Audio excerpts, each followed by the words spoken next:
Good morning. Welcome to Breakfast with me, John Kay, live on Downing Street this morning amid growing signs that the Prime Minister could be set to resign.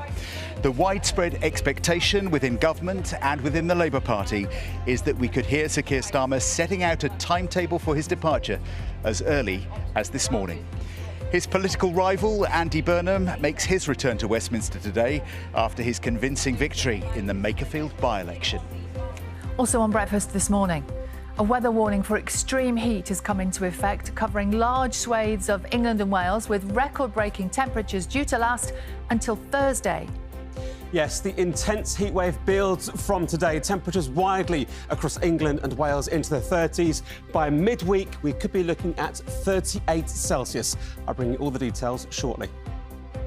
Increased spot checks of nurseries in England in the hope that more inspections will lead to better child safety. Let there be a bit more vigilance, a bit more security, a bit more power given back to parents. And one of the stories of the World Cup so far, after an historic point against Spain. Good morning, welcome to Breakfast. It is Monday the 22nd of June and within the next few hours things should become a little clearer about the future of the Prime Minister, Sir Keir Starmer. On Friday, after Andy Burnham's win in the Makerfield by-election, he said he was going to be hanging on. He said he would fight any attempts to depose him, he would stand in any leadership challenge. And yet over the weekend, the language, the mood, the whispers have changed somewhat, and even Sir Keir Starmer's closest allies are suggesting that maybe he will make a decision setting out some sort of timetable about his plans in the next few hours. It could come as early as 8 o'clock this morning, we think.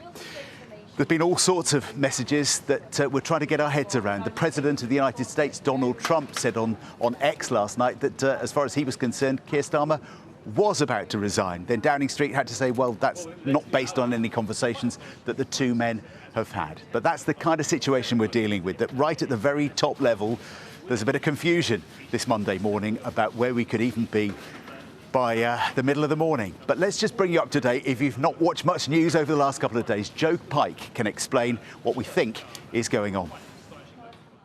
Is today the day he concedes to what now seems inevitable?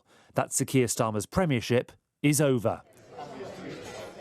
The last time we saw the PM in public on Friday, his political empire was already crumbling. Are you going to be involved in a leadership contest or not? Well, there isn't a leadership contest at the moment. There isn't one at the moment. But as I've said on many occasions, I don't think that's a good thing for the country. But if there is a contest, just to be clear with you, then yes, I will run.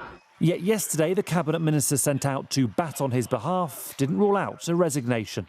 He's also taking the time to think through what the political realities are today compared to last week, the week before.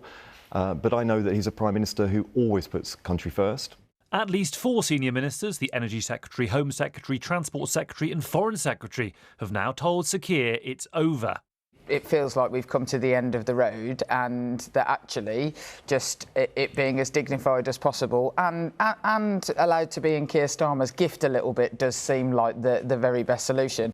Donald Trump certainly thinks he's finished. On social media, the president wrote, Keir Starmer will resign as Prime Minister of the UK. He failed badly on 2 very important subjects, immigration and energy. Open North Sea oil. I wish him well. It is unclear what prompted that intervention.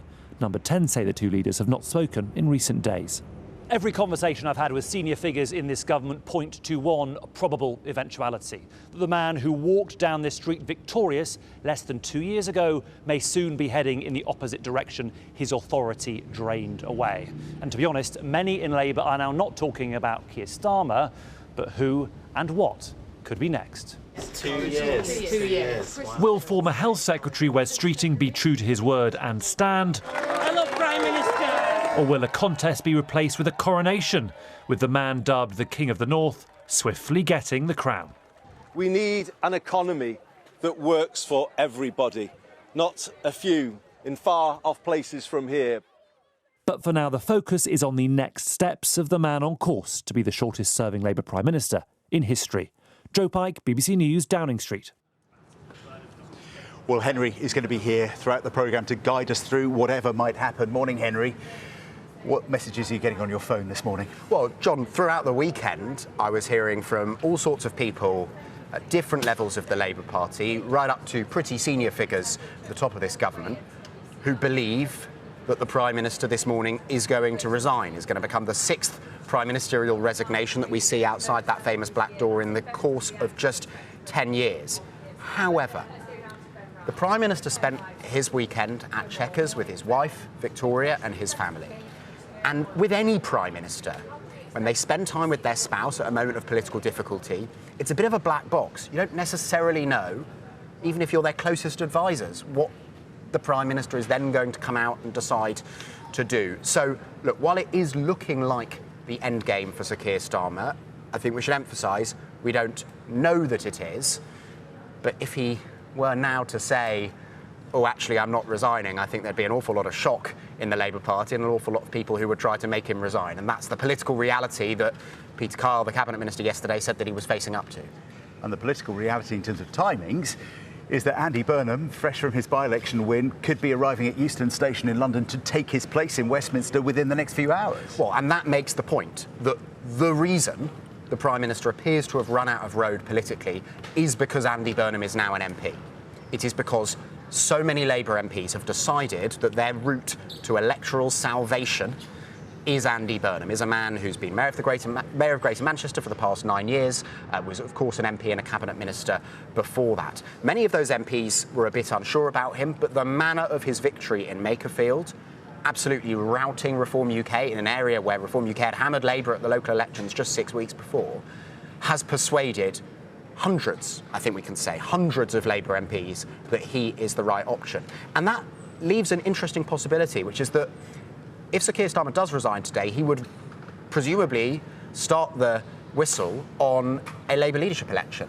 But I think it's more likely than not that we actually, in practice, don't have a Labour leadership election. We have what people are calling a coronation of King Andy.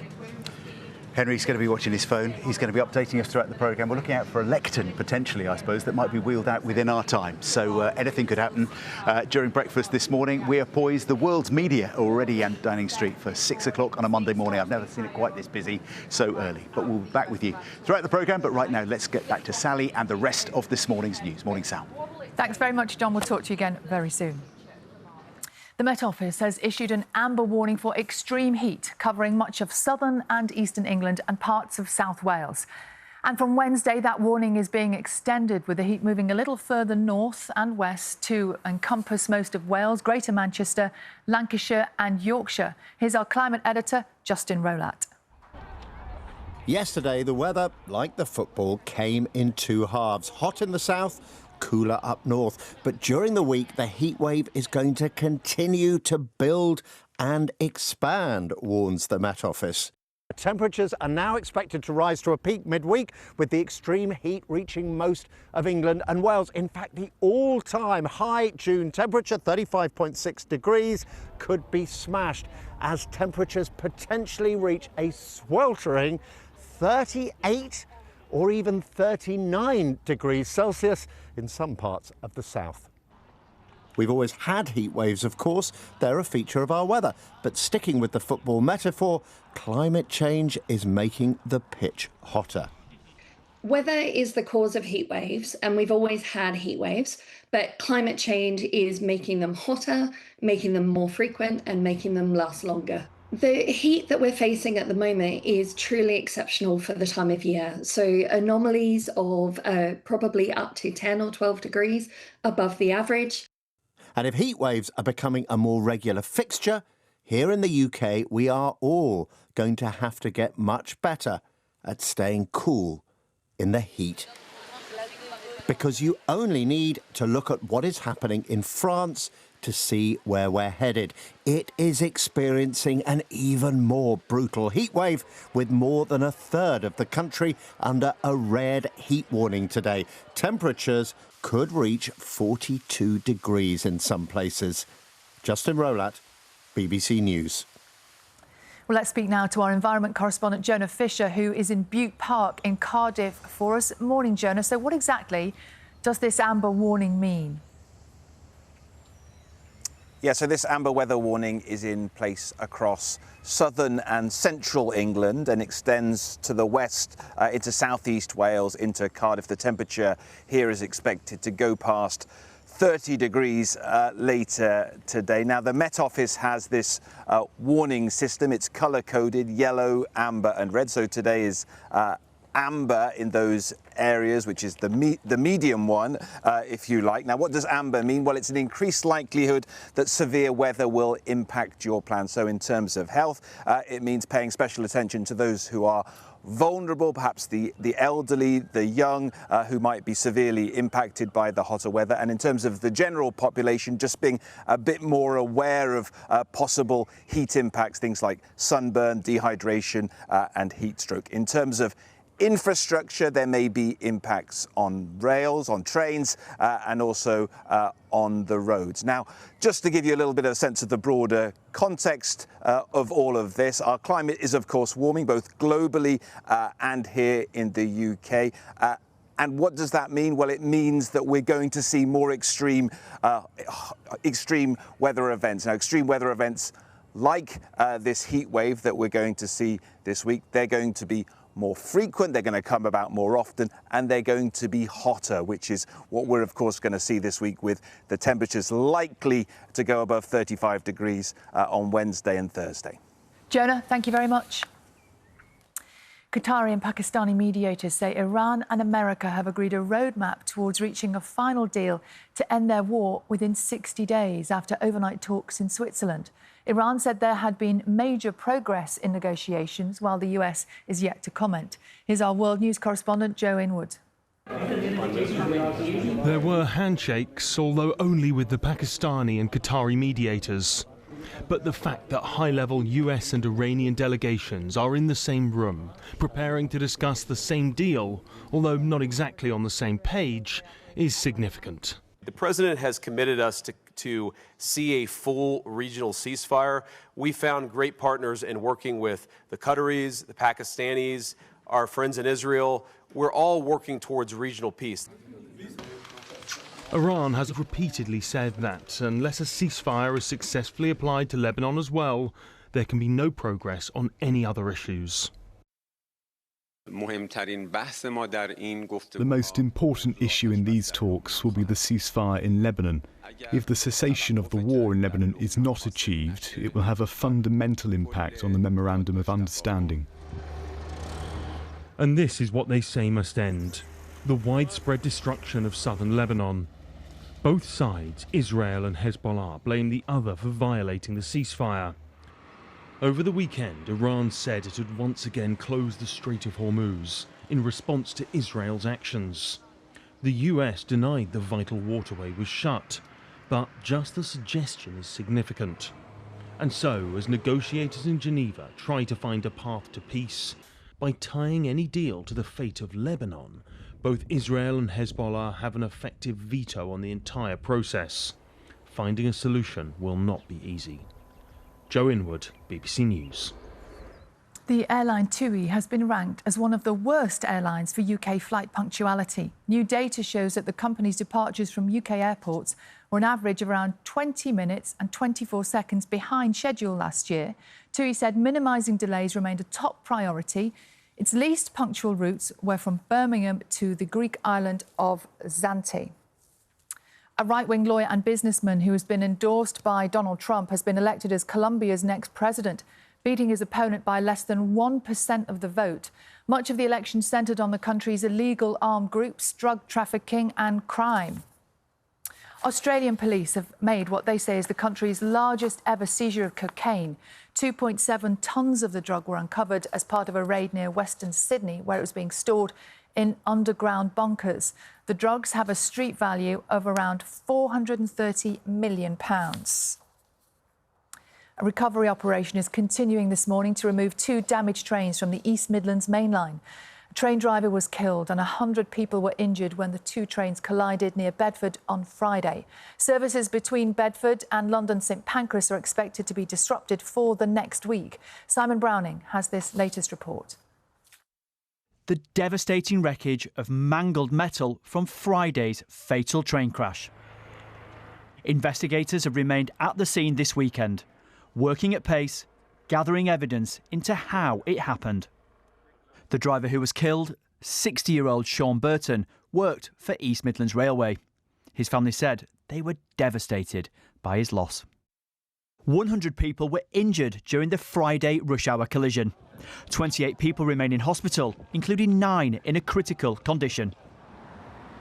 A complex recovery operation has begun to remove trains and carriages before assessing damage to infrastructure. A brand new road to access the crash site has to be built from scratch. They've got to lay the road in the first place, then they've got to install the concrete pad and let it set.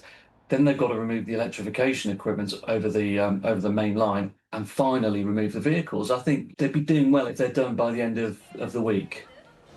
There'll be a reduced service from here at London St Pancras heading north, with trains ending at Luton. East Midlands Railway's trains heading south will end at Bedford. There will be rail replacement buses, but passengers are being asked to work from home. Other train operators are accepting other tickets, but you're advised to check online before you travel. The UK's rail safety record is one of the best in Europe, with surging passenger numbers. But many questions remain about how this happened on a summer afternoon. Simon Browning, BBC News.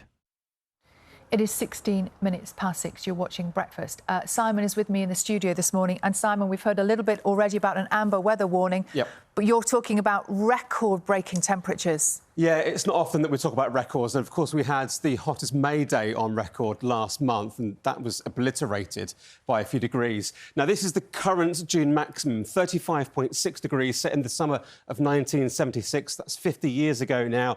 Now, this week, we're going to see temperatures rising up to potentially 38, maybe 39 degrees Celsius by midweek. So, again, extraordinary that we'll be breaking the record by quite so much. Really extreme temperatures, and that is why we have these amber warnings in force from the Met Office. So for today and tomorrow, it's encompassing this area towards parts of East and South Wales, through southern England towards Lincolnshire. But then, as we go through into Wednesday, that will be expanded further north and west. This morning, lots of sunshine across England and Wales. A different story for Scotland, for Northern Ireland. Here you've got some clouds, got some showers across some central southern areas of Scotland. Best of the sunshine in the far north, and it won't be as hot here. Yes, it will be warm, temperatures getting up to 17 to 21. Today, though, the heat is going to peak towards the south. Central southern England seeing temperatures up to 32 Celsius. Now, as we go through this evening, just watch out. We could see some showers developing, sharp, potentially thunderous showers moving their way eastward through the night. Then some clear skies with further showers coming into the north. Now, the one thing about this heat wave is the overnight temperatures as well, because it really is going to be uncomfortable. Tonight, they'll be getting down to about 15 to 18 degrees Celsius. But as we go through the week, they may not get below about 22 Celsius in some areas. Through Tuesday, well, again, there'll be lots of dry weather, lots of sunshine into the afternoon. And again, temperatures will rise significantly on Tuesday into Wednesday. We'll see those temperatures up to about 36, 37 degrees. As I said, 38 Celsius towards the south as we go into the end of the week. So there's the extreme heat warning as we go into Wednesday and Thursday, a bit further north and west across many more areas. But this week, Sally, the heat wave is going to be extreme. It's going to be prolonged. And it's going to be record-breaking as well. Yeah, Simon, thank you very much. Now, new checks on safe sleep practices are to be introduced in nurseries in England from this autumn, alongside an extra 3,000 unannounced Ofsted inspections each year. The change follows a number of incidents, including 2 separate convictions of nursery workers for the manslaughter of children in their care. Just a warning now that this report from Hayley Hassel does include distressing details. Tell me about Noah. What was he like? When I was pregnant with Noah, I remember just really asking for him to be a kind, gentle, patient boy, because ultimately I wanted to raise a little boy that people would love to be around, people found to be a joy to be around. And that's what he was, to be honest. Massey picked Fairy Tales Nursery in Dudley for Noah. It was rated good by the regulator Ofsted. But after a few weeks, Massey became unhappy with the nursery, which she thought seemed to be understaffed. On the morning of the 9th of December 2022, Noah's dad received a call. something at Fairy Tales had gone terribly wrong. All he told me is that Noah isn't well. Never did I think that he wasn't with us. He did finally say, they said he's not breathing. Police attended the nursery, where worker Kimberly Cookson told them Noah had gone to sleep and was found unresponsive 2 hours later. I went to check on him. He wasn't breathing. I held him and he just flopped. Well, I think he was but CCTV at the nursery told a different story. The footage of Cookson putting Noah down to sleep is too distressing to broadcast in full. But Detective Inspector Carla Thompson agreed to show me. So this is him wriggling around inside. Yes. You can't see his face or any of his limbs because he's completely wrapped up. And we know that there is a blanket over his head. Yeah. And it's when he continues to move that she puts her legs over his body. And then Noah does stop moving. And then when he's finally checked upon, he's not breathing. At the last full inspection by Ofsted, 10 months before Noah died, the nursery had been rated good. The report called safeguarding arrangements effective. But during an inspection after Noah's death, Ofsted found concerns that babies and toddlers were at serious risk. Kimberly Cookson was jailed for 3 years and 4 months. Fairy Tales Nursery was fined £240,000 for corporate manslaughter. And nursery owner Deborah Lakewood was given 6 months in prison, suspended for 2 years for health and safety offences. Ofsted must be notified if anything significant which might affect children happens at a nursery, like accidents, illnesses, fires or floods, as well as safeguarding concerns. Since 2019, there's been no real change in the number of nurseries, but Ofsted figures reveal that since then, there's been an increase of 48% in the number of serious incidents reported. The vast majority of providers in this country are doing a great job. But I'm absolutely clear that one incident is one incident too many, and we have an obligation to prevent that happening. Do you think things in nurseries are getting worse? We cannot deny is that in the last few months we've had a disproportionate number of concerns, to say the least, and we will continue to focus on where there is bad practice to make sure that we basically remove it from our sector. It has no place, full stop, and we all share that objective. Large chains are buying up more nurseries, with corporate head offices saying they offer more support and oversight. Last year, paedophile Nathan Bennett targeted children in his care at a Bristol branch of the Par 2 nursery group. And Vincent Chan was convicted of offences against children at a branch of Bright Horizons and his previous workplace. Both men have received substantial prison sentences.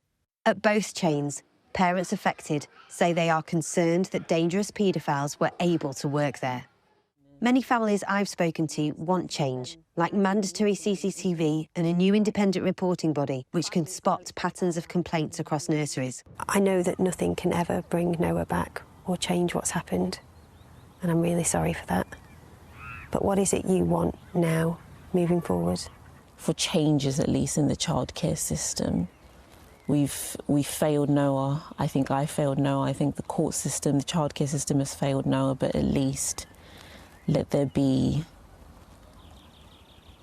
something more for other children. Let there be a bit more vigilance, a bit more security, a bit more power given back to parents. Ofsted say it will continue to work with the government to review what more can be done to respond to concerns in nurseries. The Department for Education says that from September, Ofsted will consider safe sleep at every inspection. It says it has implemented tougher recruitment checks, clearer whistleblowing procedures and new training standards. Hayley Hassel, BBC News. And you can hear more about Noah and Matthew's story by watching Nursery Scandals: What Went Wrong, which is on the BBC iPlayer now. Coming up here on the programme this morning, we are going to hear from former England rugby captain Lewis Moody after he finished his mammoth 500-mile cycling challenge to raise awareness for motor neurone disease following his own diagnosis last year. More from Lewis later in the programme. But now let's get the news, the travel and the weather where you are.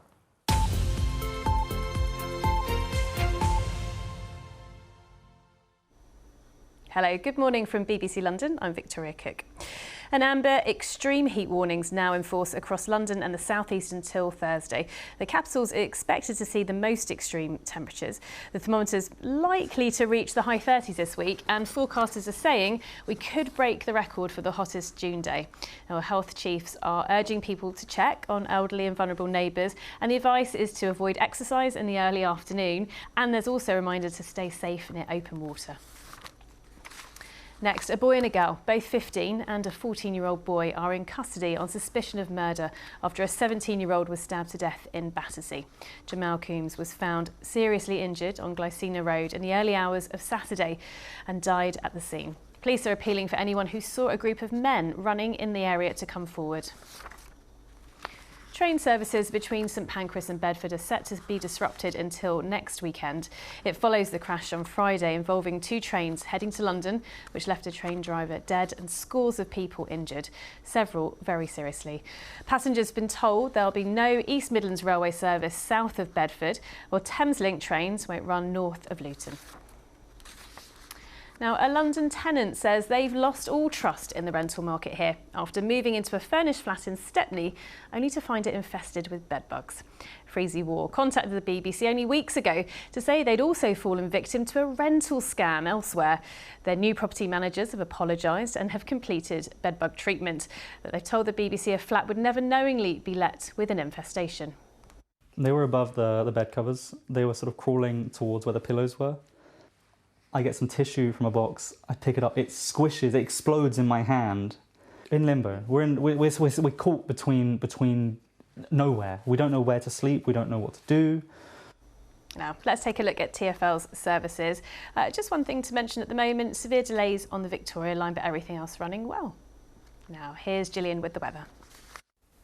Hello there, good morning to you. Well, the heat and humidity is going to continue to dominate our weather as we head through this week. The Met Office have issued this amber warning for extreme heat across the capital that is valid until Thursday. Our temperatures could get into the high 30s. But the detail for today, we start dry, fine and bright. A very warm start to the day. Hardly any cloud really as we head through into this afternoon. Very likely that we could hit 30 degrees today. And as we head through into this evening, you will start to notice a few thundery showers could just break through the course of tonight. They will clear away, moving eastwards, but there's a chance we could see one or two of those. Temperatures overnight staying between 15 and 17 degrees. A very warm start to the day tomorrow, and that heat continues to build. By Wednesday, we could be seeing highs of 37 degrees. That's it from us for now. There's more on all these stories, of course, online, or you can get London stories through our handy app on your phone. We'll be back in half an hour. Now, though, it's back to the rest of the breakfast team. Have a good morning. Bye-bye.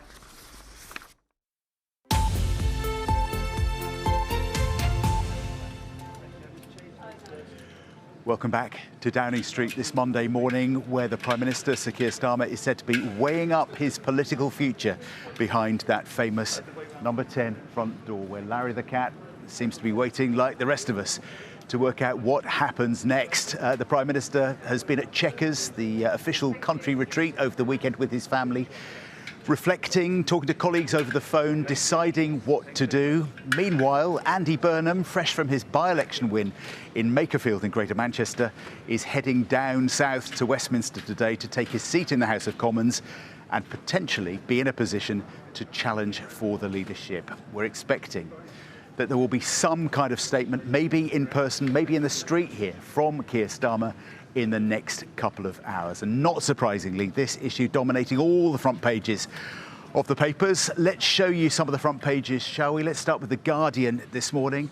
They're saying that the Prime Minister expected to announce his exit to clear the way for the recently elected Makerfield MP, Andy Burnham. The paper saying that he's set to announce a timetable for his resignation as early, potentially, as today. The Sun references the American President, Donald Trump, announcing the Prime Minister's resignation yesterday afternoon. Done and dusted, it says, that the Prime Minister, according to Donald Trump, was ready to go. And then Downing Street said, well, we haven't actually had any conversations with the White House, and we don't actually know exactly ourselves what's happening yet. So some confusion about that, but I don't know what it says about relations across the Atlantic at the moment, that the President of the United States felt that he could and should make that announcement on Sunday afternoon. The Telegraph claiming that Andy Burnham plans to become Prime Minister by September at the latest, with both Sir Keir and his political rivals said to be favouring a delay over the summer to allow both of them to have some sort of orderly handover of the keys to number 10, although Henry has been telling us this morning that there is some doubt here in Westminster about that September potential handover, that it might be too long a summer and it might be done and dusted rather more quickly than that. Finally, the Daily Mail today calling the Prime Minister a dead man walking and adding that Andy Burnham has been urged to tear up some of Labour's tax pledges to fund his spending plans. What could be the impact for the economy and the country's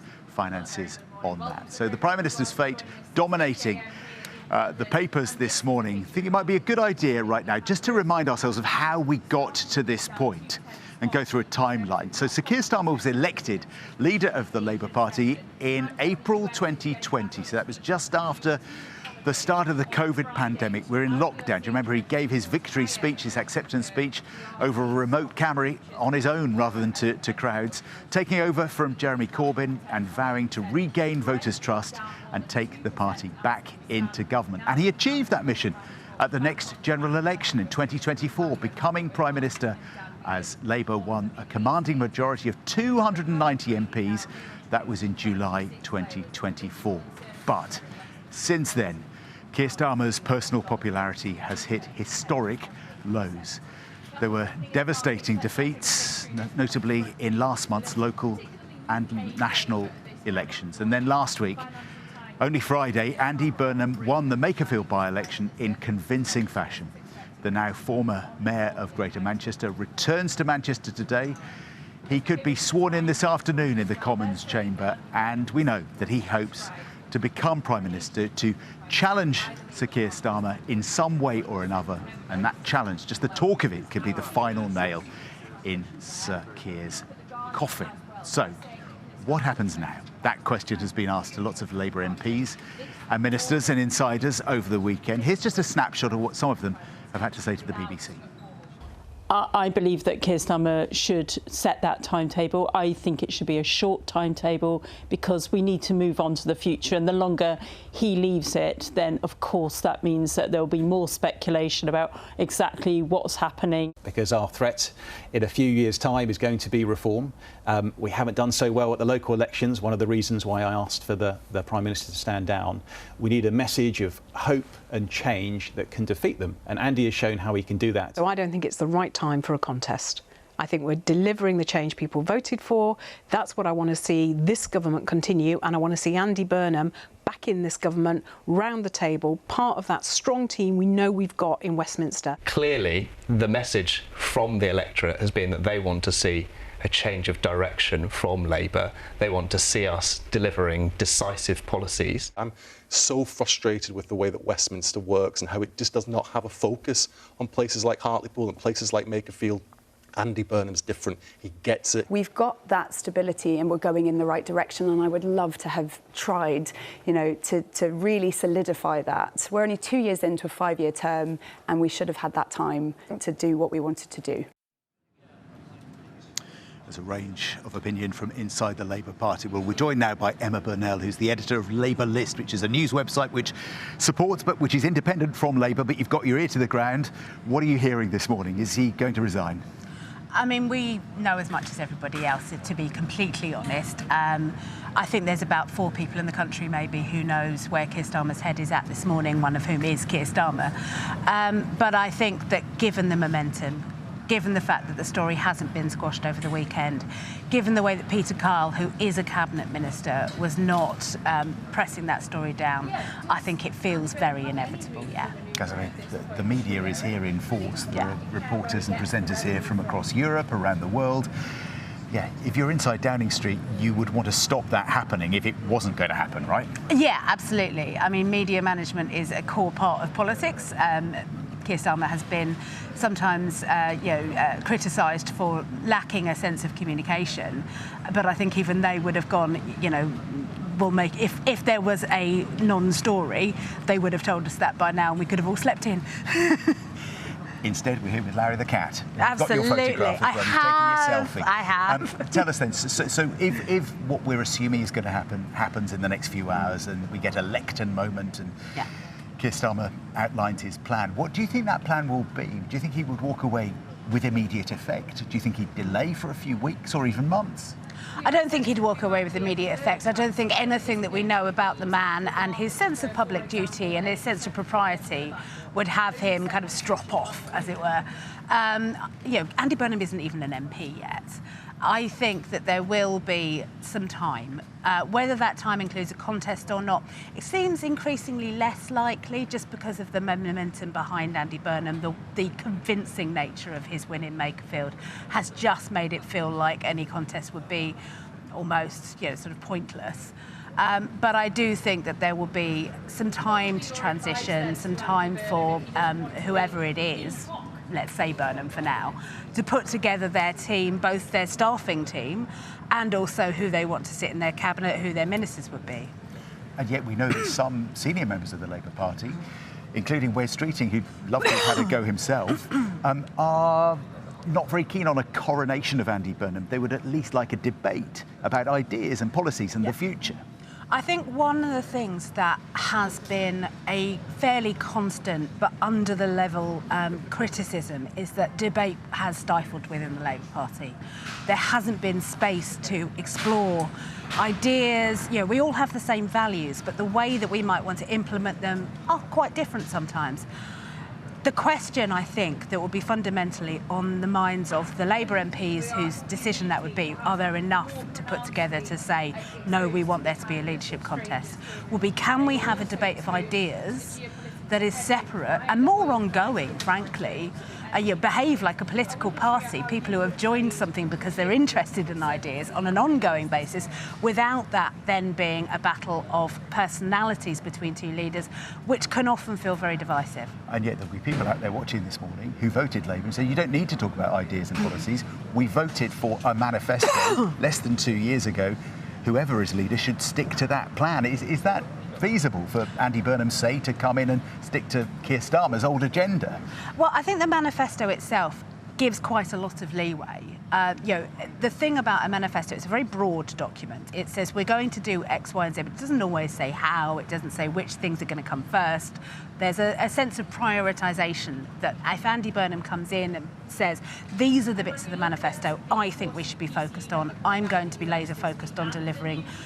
I think devolution will be key for him, and that would be quite a big change in how the country is governed, run, the way that people feel able to input into their local services. That might be a big thing. I think he might want to focus on areas like housing or transport, things that feel both growth, things that will help growth, but also will help ordinary people who are not seeing them able to get up the housing ladder. We all know that the trains and the buses, and Andy is famous for his buses, can be a bit of a nightmare. So I think if he can kind of choose a few key things that can absolutely reflect the manifesto, so would not be breaking a manifesto promise, and focus on those, then I think he can further give proof of concept of delivery. New broom. Hugh, the street cleaner, going behind you at that precise moment. Emma Burnell from Labour List, thank you very much indeed for joining us. Let's go back to Sally. John misses nothing. New broom. Straight in there. Thank you very much. We'll be back with John on Downing Street very, very shortly. But now let's talk to the Conservative frontbench MP, Alex Burghardt. Morning to you, Mr Burghardt. Thanks very much indeed for talking to us this morning. You must be, I don't know, maybe slightly enjoying all of this?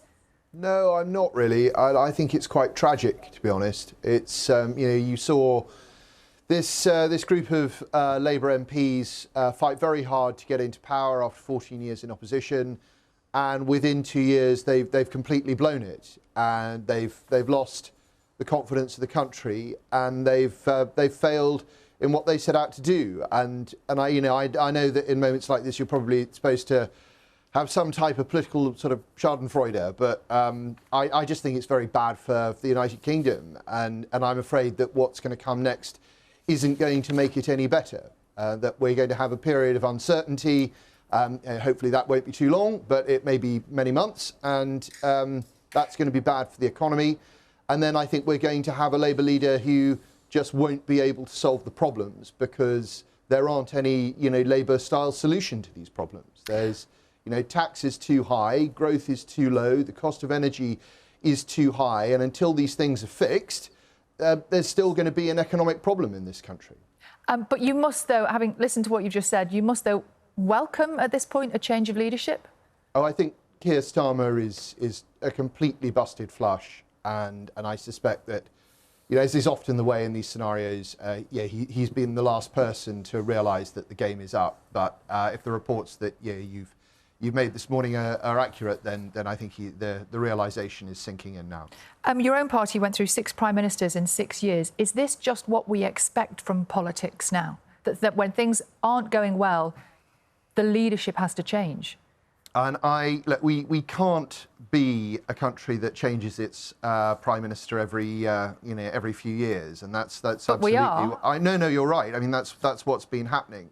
But what's happened in this instance is that the prime minister has been beset by a number of major scandals: the Lord Ali scandal and the Peter Mandelson scandal, which of course his judgment to be thrown into very serious question. And his economic policy has failed. And these things added together mean that his party's lost confidence in him. And once your own MPs don't have confidence in you, you just can't carry on. Once your authority's shot, you can't push your business through. But it's rather tragic. If Sir Keir Starmer goes, we're expecting that to happen, aren't we? Are there any potential leadership candidates, perhaps Andy Burnham, that the Conservative Party could work with alongside? Look, we've said that we will work with anyone who is prepared to take the difficult decisions on welfare and get welfare spending right down so that you can start to lower the national debt, so that, and at the same time, reduce people's taxes so that you can get growth in the economy. But I think everything we've seen about Andy Burnham is that he would like to do the opposite, that he is talking about additional taxes, wealth taxes, that he's talking about additional spending, even though under Labour we're borrowing far more money each month than we are supposed to be borrowing. So I think that the Labour Party is caught in the fact that its idea of how the world ought to work doesn't tessellate with reality. And so we're going to have more of the same. You remember in the Mandelson files, Pat McFadden said, every conversation I have with Labour MPs is about how we can raise taxes so we can increase welfare. If we carry on doing that, the country is going to go bust. And I'm afraid that Andy Burnham is in the same mould. Alex Burghardt, MP, thank you very much indeed. Thanks. It is 6:42 exactly. We're going to be back live in Downing Street throughout the morning on the programme. But now let's go to John, who is outside with the sport. And John, more drama at the World Cup overnight.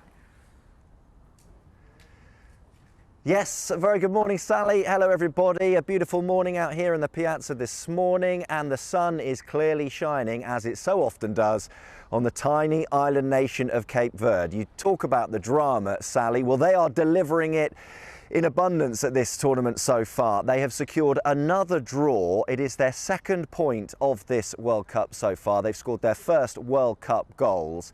And were they to win their final group match, well, they would reach the knockout stage of this World Cup at their very first appearance at a World Cup. It is a remarkable story after their 2-2 draw with Uruguay. We saw Spain finally get their tournament underway in earnest with a really big win. Egypt as well, Mo Salah on the score sheet for them as they also won. But Belgium, so often labelled the golden generation of players for them, well, their tournament yet to hit the dizzy heights so far as they were held to another draw. Patrick Geary now rounds up all the action. Shot across the Atlantic. Their first ones around the world. An outpouring of love, but now they need labour and joy. And if Cape Verde beats Saudi Arabia, they are in the knockouts.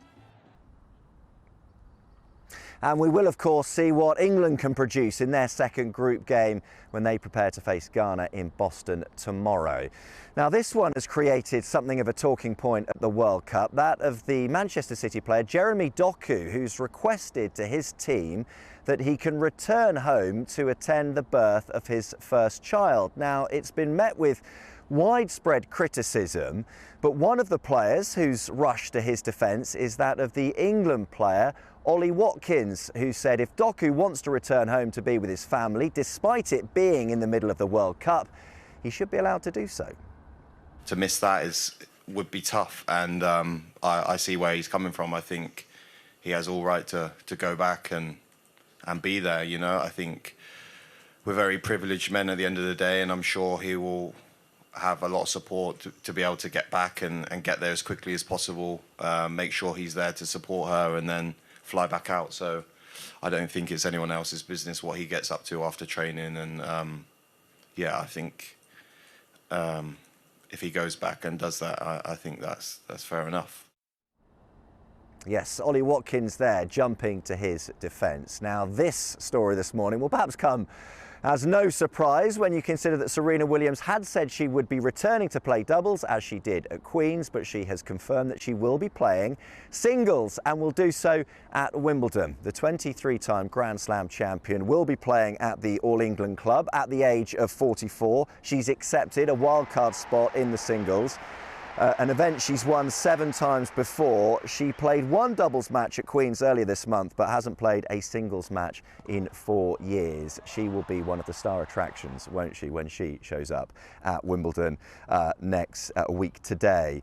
Now, it was a day of emotional highs and lows yesterday for the UK Athletics Championships in Birmingham, in particular for Keely Hodgkinson.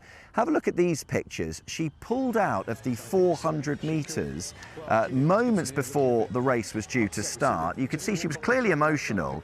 The 800 Olympic 800 metre champion competing over the shorter distance to improve speed at an attempt for a world record next month. But she said she wasn't feeling 100% standing on the start line there and made the decision to step away so as not to risk any injury. A great day, though, for her training partner, Georgia Hunter-Bell. Despite being unchallenged in the 800 metres, she pushed herself to the very end, breaking Kelly Holmes' 31-year-old championship record. A brilliant run from her. It was also the 3rd fastest time this year, and yet she wasn't particularly out of breath afterwards, was she? So a brilliant day for her, but obviously a worry there for Keely Hodgkinson, but purely a precautionary measure because, Sally, as you know, you've spoken to her so far. She said, didn't she, that she wants to go for that record, but obviously purely a precautionary measure there. Doesn't want to risk any greater or further injury. Probably very sensible. Yeah, and she was so confident talking about it, John. It's really distressing to see her so upset. It must be something, I imagine, that is very, very real for her, that she has real concern about. John, thanks very much indeed. We will be back outside with John, keeping us right up to date with all the sport this morning throughout the programme. But now let's go to Simon, who has the weather for us. And Simon, one of our main stories this morning is the heat. Absolutely, and it's all really because we've got this big area of high pressure which has been sitting over Europe over the last week, and that's really allowed temperatures across France especially to rise up into the 40s this week. Unprecedented heat actually across France, and it's this air that's moving its way up towards the United Kingdom. Now, this heat wave that we're going to see through this week is going to be record-breaking. We're going to see the June maximum temperature record being broken as we go through midweek. Here's just a look at some of the peak temperatures that we're going to see. Even Scotland and Northern Ireland will see temperatures getting up to 27, 29 degrees Celsius in a few places, but it's across England where we'll see those temperatures potentially 38, maybe a little bit higher in the southeast. We've got this extreme heat amber warning in force from the Met Office. This is today and tomorrow across these areas of England, East and South Wales. Now, we've got lots of sunshine out there this morning, but across Scotland and Northern Ireland, this is where we've got the cooler weather today. There's going to be some showery outbreaks of rain moving through Northern Ireland into much of Scotland. Later in the day, we might start to see a few showers breaking out across the south. That's, of course, as the heat starts to build up widely, temperatures getting into the mid to high 20s, low 30s, 32 Celsius, likely the top temperatures today in the central southern areas of England. And there are those thunderstorms potentially moving their way eastward, so sharp showers pushing eastward. Clear skies then. Still a few more showers to come across northern England, but the one thing about this heat wave again is how uncomfortable the nights are going to be. More humid than we saw in the heat wave back in May. So temperatures tonight 13 to 17, 18 degrees Celsius. You'll notice that in the coming nights. We'll see tropical nights where temperatures won't go below 20 Celsius. Tuesday, much more in the way of sunshine across Scotland and Northern Ireland. Here temperatures will start to rise, but again on Tuesday, that's when the heat really starts to ramp up. 37 Celsius likely across the south of England on Tuesday afternoon. These are extraordinary temperatures for mid-June. We're about 15, 16 degrees Celsius above average. This is not a normal summer. Even for Scotland, for Northern Ireland, 25, 26 degrees Celsius. And we could see those temperatures being broken even further as we go through Wednesday and Thursday, as that extreme heat warning expands to more parts of England and Wales. It's really interesting what you say. This is not a normal summer. Absolutely, yeah. Simon, thank you very much. Now, it is time to reveal the answer to Friday's breakfast brain test, which was set for us by the author Kate Moss. And the question was... Here it is. Born in 1815, whose work on Charles Babbage's analytical engine means she is considered the world's first computer programmer? Did you get it? The answer is Ada Lovelace. Ada Lovelace was a leading 19th century mathematician and daughter of the famous poet Lord Byron. Are you ready for today's? Today's puzzle is set by Dr. James Monroe, who's a mathematician at Oxford University. And which of these is the odd one out? Tyr, Odin, Thor, Loki, Freya. We are looking for the odd one out. Just to say them again, we have Tyr, Odin, Thor, Loki and Freya. I am sure some of you will recognise where those names are coming from, but which one of those is the odd one out? We are going to reveal the answer for you on Friday. And if you know the answer already, let us know. You're quicker than me. Details of how to get in touch are on your screen right now. As I said, we will give you the answer for sure, officially, on Friday. Now, after 7 days of cycling and a gruelling 500 miles covered, Lewis Moody has completed his epic charity challenge. The former England rugby captain was raising awareness of motor neurone disease after his own diagnosis last year. Our reporter Ollie Constable has been looking back at his incredible efforts. Setting off from Newcastle with 500 miles ahead of him, Lewis Moody had no idea if he'd have the energy to get to the end. Day by day, surrounded by his friends, family and teammates, the ex-England star ticked off the miles. Nicknamed Mad Dog during his rugby days, he'd need the same relentless energy to help him finish this challenge. His aim was to visit his former clubs while raising money for motor neurone disease following his own diagnosis in September. It was really emotional coming down. Just emotional, yeah, but lovely. Just really lovely. You know, I've not cried on this trip yet, but coming in there and he came off my bike, I just had to hold it together to get to the end. The support he had along the route had been incredible, with him raising money for the My Name's Doddy Foundation. As he went, him and his team met those also living with the condition. I think the reception we've had from all the rugby clubs, it shows that rugby community feel everyone, there's a great attachment there.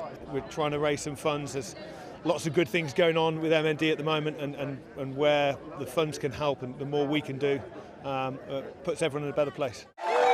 He'd been joined on the journey by ex-teammates, including fellow 2003 World Cup winner Johnny Wilkinson. And his two boys, Dylan and Ethan, put in the miles during the relentless hot weather, as did his wife Annie, who was part of the ride which pushed them over the £500,000 fundraising mark. The amount we've raised it's astonishing. We still would love to raise some more today and definitely hit that $500,000 and go over that. It means so much to us. You know, every penny get us nearer to that cure, and obviously that's what I want. I want that in Lewis's time. When you look the disease in the face, it's a tough place to be, but we've got a huge amount of love and support around us, friends, family, teammates. The final leg saw them arrive at Twickenham in time for the Prem Rugby final. Lewis completed every mile with a match ball taped to the back of his bike, which was then delivered to the referee in front of thousands of fans. Stowed safely in Lewis Moody's saddlebag. What he's done for MND, you are, mate. Brilliant, amazing, absolutely amazing, emotional as well. It means a lot. I think we should get a day off. A bank holiday? Yeah, bank holiday. Yeah. Lewis Moody bank holiday. 500 gruelling miles completed, and a hero's welcome for a team determined to make a difference. Ollie Constable, BBC News. An incredible achievement. Well done to Lewis, to Annie and the boys and everybody who took part in that. Now, it is just coming up to 7 o'clock. We will be back on Downing Street in a couple of moments. But now let's get the news, the travel and the weather where you are.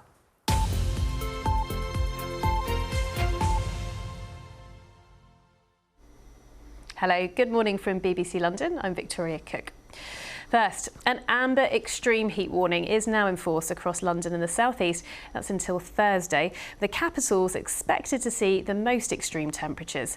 Well, the thermometer's likely to reach the high 30s this week, and forecasters are saying we could break the record for the hottest June day. Health chiefs are urging people to check on elderly and vulnerable neighbours, and the advice is to avoid exercise in the early afternoon. There's also a reminder to stay safe near open water. Next, a boy and a girl, both 15 and a 14-year-old boy, are in custody on suspicion of murder after a 17-year-old was stabbed to death in Battersea. Jamal Coombs was found seriously injured on Glycina Road in the early hours of Saturday and died at the scene. Police are appealing for anyone who saw a group of men running in the area to come forward. Train services between St Pancras and Bedford are set to be disrupted until next weekend. It follows the crash on Friday involving 2 trains heading to London, which left a train driver dead and scores of people injured, several very seriously. Passengers have been told there'll be no East Midlands Railway service south of Bedford, while Thameslink trains won't run north of Luton. Now, a London tenant says they've lost all trust in the rental market here after moving into a furnished flat in Stepney, only to find it infested with bedbugs. Freezy War, seen here, contacted the BBC only weeks ago to say they'd also fallen victim to a rental scam elsewhere. Their new property managers have apologised for the bedbugs and say treatment's been completed, and told the BBC a flat would never knowingly be let with an infestation. They were above the bed covers. They were sort of crawling towards where the pillows were. I get some tissue from a box. I pick it up. It squishes. It explodes in my hand. In limbo. We're caught between nowhere. We don't know where to sleep. We don't know what to do. Sorry if you're eating breakfast. Now, let's take a look at TfL services, see what's happening. Just one thing to mention at the moment, it's the Victoria line and there's some severe delays. Now, here's Gillian with the very important weather for this week. Hello there, good morning to you. Well, the heat and humidity is going to continue to dominate our weather as we head through this week. The Met Office have issued this amber warning for extreme heat across the capital that is valid until Thursday. Our temperatures could get into the high 30s. But the detail for today, we start dry, fine and bright. A very warm start to the day. Hardly any cloud really as we head through into this afternoon. Very likely that we could hit 30 degrees today. And as we head through into this evening, you will start to notice a few thundery showers could just break through the course of tonight. They will clear away, moving eastwards, but there's a chance we could see 1 or 2 of those. Temperatures overnight staying between 15 and 17 degrees. A very warm start to the day tomorrow, and that heat continues to build. By Wednesday, we could be seeing highs of 37 degrees.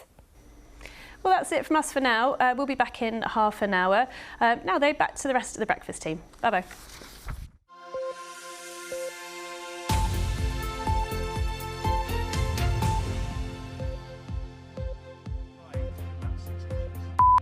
Good morning. Welcome to Breakfast with me, John Kay, live on Downing Street this morning with all eyes on this famous front door amid growing signs that the Prime Minister could be on the brink of resigning.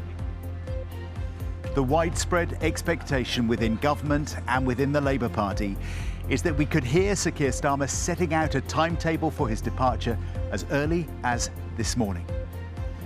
Meanwhile, his political rival Andy Burnham makes his return to Westminster today after that convincing victory in the Makerfield by-election. Also on Breakfast this morning, a weather warning for extreme heat has come into effect, covering large swathes of England and Wales with record-breaking temperatures due to last until Thursday. And we're going to start to see that heat building from today. By midweek, the temperature could be as high as 38 degrees Celsius, obliterating the June maximum temperature record. I'll bring you all the details very shortly. And as that heat intensifies, how will you cope at work? I'll have all the information you need to make sure both employees and employers can stay cool in the workplace. Are we sitting comfortably? let's hope so. We're celebrating 50 years of Aardman, the creative brains behind Britain's favourite plasticine characters. And one of the stories of the World Cup so far. After an historic draw with Spain, the tiny island nation of Cape Verde earned themselves another point, this time against Uruguay.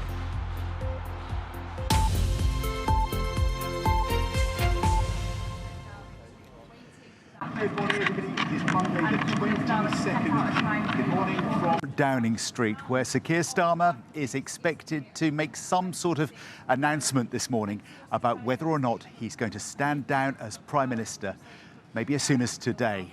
We know that he returned here yesterday afternoon after a weekend away with his family at his official residence, Chequers, where he was talking to them about what he should do, sounding out his closest advisors, ministerial colleagues and MPs. But there's been no official word, nothing coming from inside that building. And that silence kind of tells a story, because the assumption is that if he wasn't planning to resign, if he was going to battle on through, if he was going to stand in any leadership election, that surely he would have made some sort of declaration of that last night and prevented the speculation, which is absolutely rife this morning. In the meantime, his likely challenger, Andy Burnham, well, he is heading down to Westminster today to be sworn in after winning the Makerfield by-election on Friday. But senior cabinet colleagues have told Sir Keir, who's been mulling his future, to set out a timetable, a clear timetable for his departure. Downing Street yesterday telling the BBC the Prime Minister hadn't spoken to Donald Trump after the US President posted that he was about to resign on social media. We're trying to work out what's going on. We'll talk to Henry and get the very latest in just a moment. Let's get up to date right now. Here's our political correspondent, Joe Pike. Is today the day he concedes to what now seems inevitable? That Sir Keir Starmer's premiership is over. The last time we saw the PM in public on Friday, his political empire was already crumbling. Are you going to be involved in a leadership contest or not? Well, there isn't a leadership contest But when there is, at the moment. There isn't one at the moment. But as I've said on many, many occasions, I don't think that's a good thing for the country. But if there is a contest, just to be clear with you, then yes, I will run. Yet yesterday, the cabinet minister sent out to bat on his behalf didn't rule out a resignation. He's also taking the time to think through what the political realities are today compared to last week, the week before. But I know that he's a Prime Minister who always puts country first. At least 4 senior ministers, the Energy Secretary, Home Secretary, Transport Secretary and Foreign Secretary, have now told Sir Keir it's over. It feels like we've come to the end of the road, and that actually just it being as dignified as possible and allowed to be in Keir Starmer's gift a little bit does seem like the very best solution. Donald Trump certainly thinks he's finished. On social media, the president wrote, Keir Starmer will resign as Prime Minister of the UK. He failed badly on 2 very important subjects, immigration and energy. Open North Sea oil. I wish him well. It is unclear what prompted that intervention. Number 10 say the 2 leaders have not spoken in recent days. Every conversation I've had with senior figures in this government point to one probable eventuality. That the man who walked down this street victorious less than 2 years ago may soon be heading in the opposite direction, his authority drained away. And to be honest, many in Labour are now not talking about Keir Starmer, but who and what could be next. 2 years. 2 years. Will former Health Secretary Wes Streeting be true to his word and stand? Hello, Prime Minister. Or will a contest be replaced with a coronation, with the man dubbed the King of the North swiftly getting the crown? We need an economy that works for everybody, not a few in far-off places from here. But for now, the focus is on the next steps of the man on course to be the shortest-serving Labour Prime Minister in history. Joe Pike, BBC News, Downing Street. Let's say good morning to Henry. Hi, Henry. What's going on? Morning, John. Well, look, let's distinguish what we do and don't know. We don't know definitively that Sir Keir Starmer is going to resign, but we do know that it is the widespread expectation of people at all different levels of the Labour Party, including some quite senior people who remain loyal to Sir Keir Starmer, that he is going to resign. And that suggests, when you combine it with the fact that there's been rampant speculation for the past 24 hours and more, that Sir Keir Starmer is about to resign, which hasn't really been dampened down by Downing Street, that things are nearing the end game for Sir Keir Starmer. I suspect we will see that lectern in Downing Street, perhaps over the course of this morning, and that would just represent, yet again, extraordinary prime ministerial churn. It would be the 6th prime ministerial resignation in just 10 years.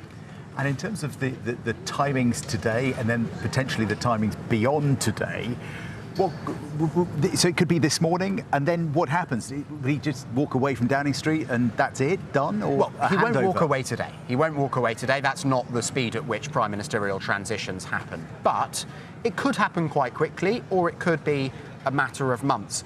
We don't know. That's actually still an element of agency which this beleaguered Prime Minister possesses for himself. So Keir Starmer could say that he wants to stay on perhaps until the Labour Party conference, which takes place in the last week of September. If he did say that, that would go down pretty well with some people in Andy Burnham's team who want a bit more time to prepare, a bit more time to work out what applying the model of his Greater Manchester mayoralty to national politics actually means. But there are others I've spoken to at senior levels in the government, actually some of them supporters of Andy Burnham, who say the idea that you can have 3 months of Keir Starmer saying things while everyone is awaiting the coming man, or woman, as it may still be, is just preposterous. And it's interesting, isn't it, this debate that's going on within Labour about whether there should be a coronation or whether there needs to be some sort of leadership challenge which allows a public debate, a hustings, an exchange of ideas, a plan. A coronation of a new king, Andy Burnham, feels pretty likely right now.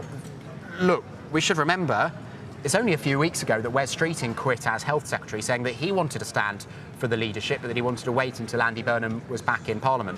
Well, where is that leadership challenge from Wes Streeting? He's gone a bit quiet, hasn't he? He's gone a bit quiet, and I think one of the reasons for that is that senior figures in his team are suggesting, why don't you cut a deal with Andy Burnham for a senior cabinet job? The Labour Party has essentially, or the Parliamentary Labour Party has essentially made up its mind. It hasn't had a formal moment where it's voted and made clear that it's made up its mind, but it does feel like it's made up its mind that Andy Burnham, who first tried to become leader of the Labour Party 16 years ago, who left Westminster 9 years ago, is going to be their next leader. Thinking of that Boris Johnson process, when the herd moves, the herd moves. In this case, it's stampeded. OK. Henry, thank you very much indeed. Well, Henry will be here right through the morning.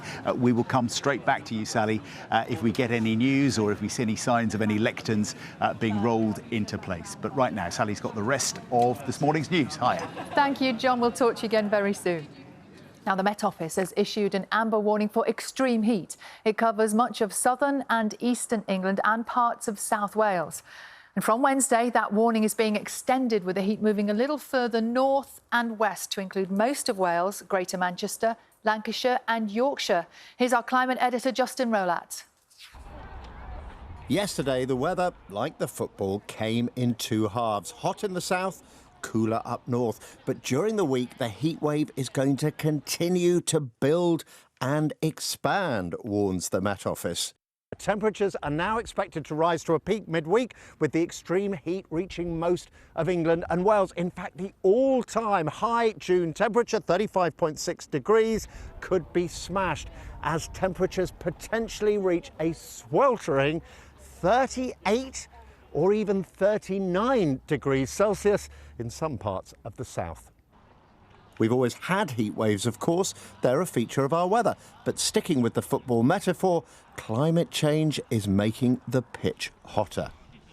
Weather is the cause of heat waves, and we've always had heat waves, but climate change is making them hotter, making them more frequent, and making them last longer. The heat that we're facing at the moment is truly exceptional for the time of year. So anomalies of probably up to 10 or 12 degrees above the average. And if heat waves are becoming a more regular fixture, here in the UK, we are all going to have to get much better at staying cool in the heat. Because you only need to look at what is happening in France to see where we're headed. It is experiencing an even more brutal heat wave, with more than a third of the country under a red heat warning today. Temperatures could reach 42 degrees in some places. Justin Rolat, BBC News. Well, let's speak now to our environment correspondent, Jonah Fisher, who is in Butte Park for us in Cardiff. So, Jonah, it looks beautiful there, but these weather warnings are significant, aren't they? Yeah, it's a very pleasant 20 degrees or so now, but the temperature here in Cardiff is expected to rise over 30 degrees later today. Yes, as you say, this amber weather warning is now in place across much of southern and central England and into eastern parts and southeastern parts of Wales, including here in Cardiff. What does that mean? Well, the Met Office has a colour-coded system, yellow, amber and red. So we're on amber, which is the middle one of those. It means that there is an increased likelihood that severe weather could disrupt your plans. That might mean in terms of health, taking particular attention over vulnerable people who might be particularly affected by the hot weather, elderly people, for example. It may mean in the general population thinking a little bit more about things like sunburn, hydrating properly and avoiding heat stroke if you're out and about. There's also an expectation that there could be some impact on transport in terms of trains, the railway, the roads, so people should be aware of that. In short, just to be aware that there may be some things coming up today related to the heat that will have an impact and to plan ahead. Why is this happening? Well, we know that our climate is warming both globally and here in the UK. We know that humans have played a role in that in terms of greenhouse gas emissions, heating up our planet. And scientists are very clear that as our planet heats up, we're going to see more extreme weather events. And that's what this heat wave is. Effectively, we're going to see more heat waves and we're going to see hotter temperatures. And we're going to see some of those, I think, later this week. Jonah, thank you. A recovery operation is continuing this morning to remove 2 damaged trains from the East Midlands main line. Train driver Sean Burton was killed and 100 people were injured when 2 trains collided near Bedford on Friday. Services between Bedford and London St Pancras are expected to be disrupted for the next week. The airline TUI has been ranked as one of the worst airlines for UK flight punctuality. New data shows that the company's departures from UK airports were an average of 20 minutes and 24 seconds behind schedule last year. TUI said minimising delays remained a top priority. Its least punctual route was from Birmingham to the Greek island of Zante. Australian police have made what they say is the country's largest ever seizure of cocaine. 2.7 tonnes of the drug were uncovered as part of a raid near Western Sydney, where it was being stored in underground bunkers. The seized drugs have a street value of £430 million. Qatari and Pakistani mediators say Iran and America have agreed a roadmap towards reaching a final deal to end their war within 60 days after overnight talks in Switzerland. Our correspondent Jessica Parker is in Lucerne, where those talks have been taking place. So, Jessica, what can you tell us? What's happened overnight? Well, it does appear that talks went on late into the night. That statement you mentioned from the mediators, Qatar and Pakistan, released in the early hours here in Switzerland. Let me run you through a bit of what they have said happened. They described the negotiations as constructive. They've said that a sort of special communication line will be set up to try and avoid problems in the Strait of Hormuz, of course, that key chokehold where lots of energy exports come through, and the closure of the strait during the war has caused huge global economic problems. And as well, they talked about trying to establish a mechanism to end the fighting in Lebanon. But it's interesting because overshadowing these talks before they even began, on Saturday, Iran had claimed that it had again shut the Strait of Hormuz because of fighting in Lebanon after continued clashes between Israel and the Iran-backed militia Hezbollah. So I think that gives you an idea of how fragile the backdrop to these talks are, and indeed as well a sense here that things can be pretty, or have been pretty tense. There were reports that at one point the Iranian delegation walked out following renewed threats by Donald Trump on social media to hit Iran hard if it didn't rein in, as he was saying, its proxies in Lebanon. And now a US diplomat has told the Reuters news agency that Iran never left, and discussions did continue late into the night. And I think we shouldn't lose sight of the fact that the talks and round one did happen, and now this extremely ambitious timetable, some people think rather unrealistic timetable, of trying to reach a resolution on a range of complicated issues within 60 days. Jessica, thanks very much. We have been talking about the weather a lot already this morning. Simon is with me in the studio, and we can see from that map an indication of what it's going to be like for the next couple of days. Yeah, the heat wave is building. Today's going to be the first day where we'll see the heat really build up. But this is the amber warning that's currently in force. Now, I have to say, there is potential that these warnings could be upgraded to red in the next few days, because the last time we saw heat like this was back in 2022 when we had the red warning for extreme heat. And in that case, we saw temperatures get to 40.3 degrees Celsius, the all-time record temperature. Now, there's a chance even that some computer models are suggesting we may see similar values as we go through this week. But then by Wednesday, Thursday, you can see that warning is expanded further north into Wales and across northern areas of England. Now, this is not normal summer weather. This is extreme heat. And the other factor about this heat wave is the humidity. It's going to be really warm overnight. So these are the temperatures currently out there, about 13 to 19, 20 degrees Celsius across southern areas. Over the next few nights, we could see temperatures not fall much lower than 22 degrees. Could see some records broken for overnight temperatures as well. Now, for today, some cloud and some showers across Northern Ireland into Scotland, some brighter weather in the far north of Scotland. Temperatures here about 17 to 21 degrees.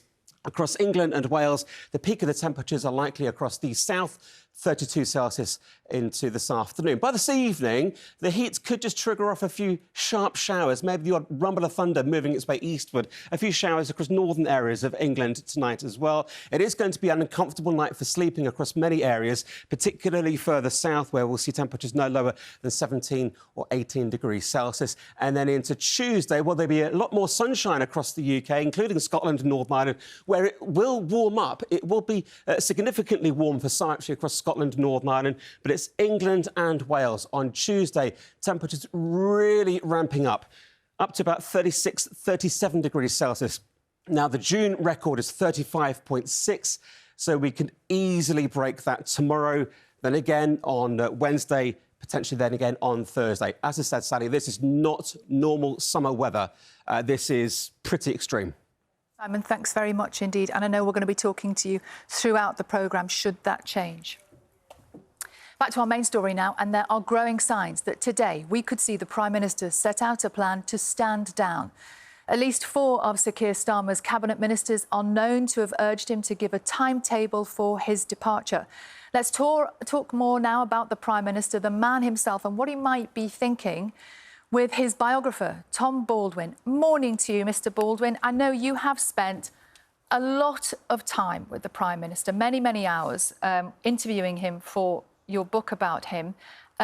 We see him all the time in his day job. What's he actually like as a person? Because I'm not sure we've seen that much of him, really. Yeah, he's a slight enigma, isn't he? He's someone who doesn't really enjoy politics or like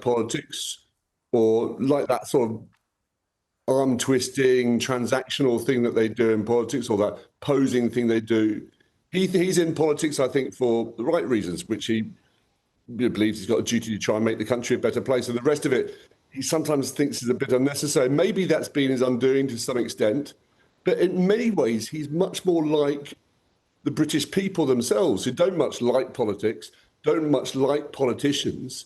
I just don't think that's always come across, because in order to get that across, you have to do the kind of things that politicians do. You have to do lots of interviews, you have to do lots of speeches, you have to show more of yourself. And he doesn't really want to do that. And what you're seeing now is a very private, very intensely emotional man making one of the very biggest decisions of his life. How on earth, then, if you say he's a man who doesn't particularly like politics, how on earth did he get himself to the position of Prime Minister? How does that happen? He came into politics very late. He came into politics in his early 50s, having had a very long career as a lawyer before. And I think he didn't. That means it's quite hard to then learn those new skills. But he came into politics because he felt he had something to contribute. He felt he had a duty to the country, and then he got into Parliament and looked around him and thought it looked a bit of a mess and wanted to try and make the country a better place. And I think, people are very cynical about politicians. They think it's all about power and, fulfilling their lifelong ambitions. I don't think it even occurred to him to be Prime Minister until his 50s. People talk about duty and service. He is quite an old-fashioned person in that respect. He genuinely wants to serve the country. What do you imagine has been happening over the last couple of days? What will the questions he will have been asking himself? I think he is deeply frustrated because he feels that some pretty solid achievements are now coming through. And if it wasn't for all this turmoil, all this inward-looking stuff that the Labour Party is doing now, we might actually be talking about, how waiting lists are coming down, how the economy is showing signs of improvement, how immigration is down, and so that we're talking about him, whether he's going to go and who's his successor going to be. I think he's hurt by some of the behaviour of people around him, some people he trusted, people who gave jobs to, and I think he once again is thinking about the country. If he's going to go, and frankly, no one knows what he's going to do, apart from maybe his wife and his children. He really hasn't told colleagues, he hasn't told officials in Downing Street. He's kept this very, very tight over the weekend. If he's going to go, it will be because he thinks it's the best thing for the country. And, we're in this weird situation now where he's being told, because his opponents and the people who want to get rid of him have caused such turmoil and chaos in the Labour government, he now has to go to prevent more turmoil and chaos in the Labour government. I mean, part of him will be thinking, I didn't start this. It's not, it's their turmoil, their chaos. But what will weigh probably most heavily with him is what's right for the country. You say he feels let down. Would you go so far as to say he might feel betrayed? By some people, yeah. Some of his cabinet colleagues, for sure. And, politics is a really nasty business. It's not just about, coming in and implementing policies. It's viscerally personal. It's, you pay a pretty high price for it in terms of your own privacy, your own family. I mean, we've seen over the last few days confirmation that the firebomb attacks on his old family home in Kentish Town, where his sister-in-law was living, were part of a Russian plot to destabilise British politics. That's quite scary on a personal level. And so people pay a very high price for it. It's a brutal business. And, I think if Keir Starmer does decide to leave, and I don't know what he's going to do, I don't think he's going to stick around in politics for long, because it's not something some people love business, some people love it, some people can't get enough of this Westminster Village. For him, it's always been something he needs to endure rather than do out of love. Fascinating stuff. Tom Baldwin, author of Keir Starmer, the biography. Thank you very much indeed for joining us this morning. And we're back in Downing Street in the next few minutes. But now let's turn to our other lead story today. Our temperatures are soaring. Businesses are being expected to take steps to protect their staff who might not want to or be used to working in conditions where it's so hot. Yeah, very much, Sally. I mean, this is going to affect millions of people over the next few days. And as we've been hearing already on Breakfast, it is going to be getting very hot. Good morning. Yes, so a 4-day amber weather warning for extreme heat begins today, and these conditions can bring some health risks like heat exhaustion and dehydration. But what does this mean for employees? Well, we asked these people how they'll be dealing with the hot weather this week. If it's too hot, it can sort of slow you down a bit, but I think you've just got to dress appropriately and be in the right mindset that whatever the heat is, you'll be hydrating, staying in the shade, but you've got to get done what you've got to get done. There's no excuses, guys. I work in a school, so just drinking plenty of fluids, really. I have to wear a suit as well. To be fair, the mood set from them changes as well because they're quite miserable as well because of the heat.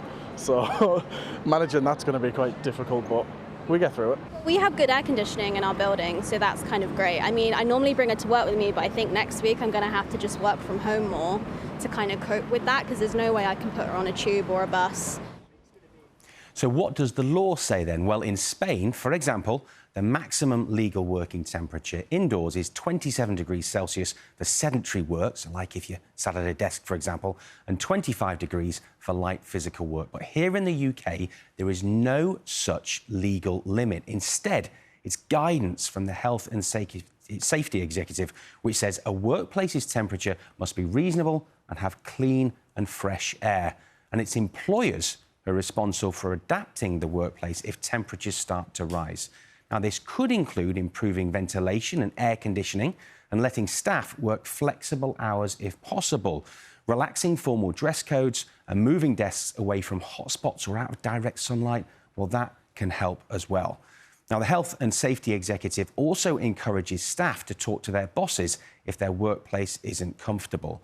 Now, if you're someone who works from home, the advice is to open windows in the morning and the evening when it's cooler, but avoid the heat of the day. Use a fan to encourage airflow and, of course, drink plenty of water. Now, depending on your workplace, what you do will be different and also what your employer has to do. Employees need to have an honest and open discussion with their employer, and if they're feeling too hot, are there other measures that can be put in place? Again, could they move workstations? Could they perhaps have a different start time? Are they things they can do to ensure that their workstation is removed from the heat of a window? Can they open the windows? So work together with the employer around their specific circumstances and needs. And particularly if one is vulnerable, expressly state that to your employer because they have to go over and above to support in the heat. So it's up to employers to keep working conditions safe and indeed to employees to speak up if they feel their health is being put at risk. And as I said, Sally, I mean, this is going to affect huge swathes of the country, millions of people. It's the kind of stuff you should get across. So, I mean, what can you do other than say, please help me, it's too hot in here? Sometimes people are working in buildings that aren't necessarily designed for this type of weather. No, absolutely not. But I tell you what, it's quite a big step for some people, you know, to go to their boss. How would you fancy that? Excuse me, I'm a bit hot, a bit uncomfortable. But if you do that, you can have a conversation. You can try to do what you can just to keep things that little bit more comfortable. Dan, I would definitely say that for sure. Thank you very much. Now, they have brought us Morph, Shaun the Sheep, and plenty of other hits too. Wallace and Gromit, to name just a few. We're going to be hearing how Britain's world-famous Aardman Animation Studio has been filling our screens with unforgettable characters for a whopping 50 years. All that coming up, but now let's get the news, the travel and the weather wherever you are.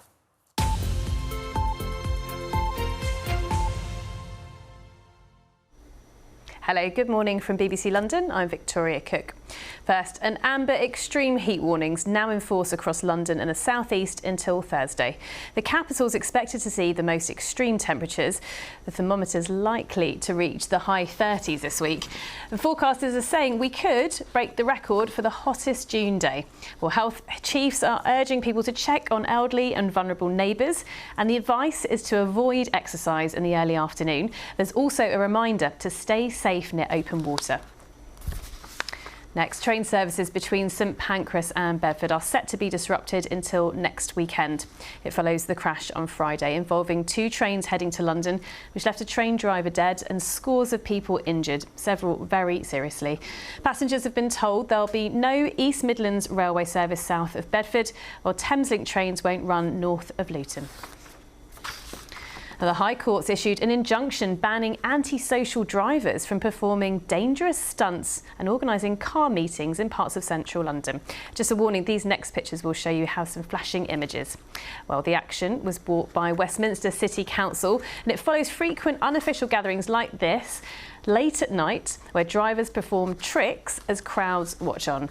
The court ruling bans gatherings in known hotspots like Hyde Park, Bond Street, St James and the West End.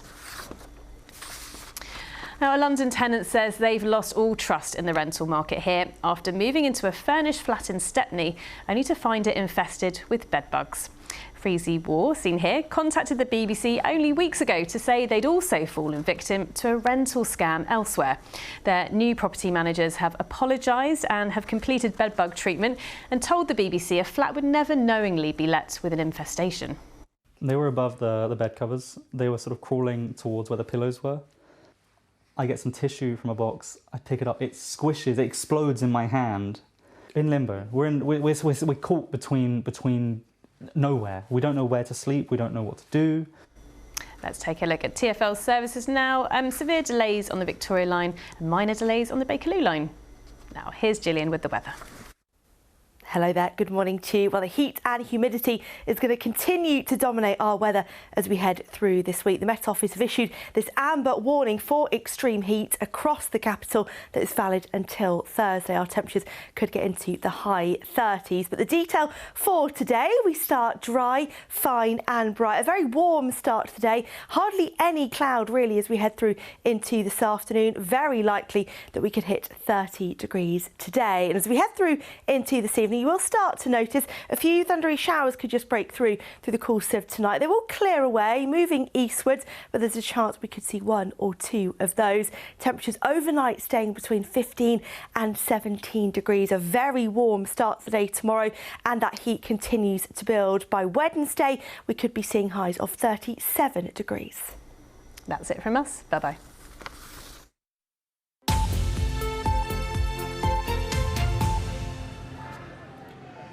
Good morning from Westminster. Breakfast coming to you live from Downing Street this morning, where the Prime Minister is behind that famous door right now, weighing up his political future. And if you think it's going to be hot where you are today, imagine the political temperature in there. It's understood now that several top government figures do expect Sir Keir Starmer to announce his resignation plans, maybe as early as this morning. We're joined now live on Breakfast by the Minister for Skills, Baroness Jackie Smith. Good morning.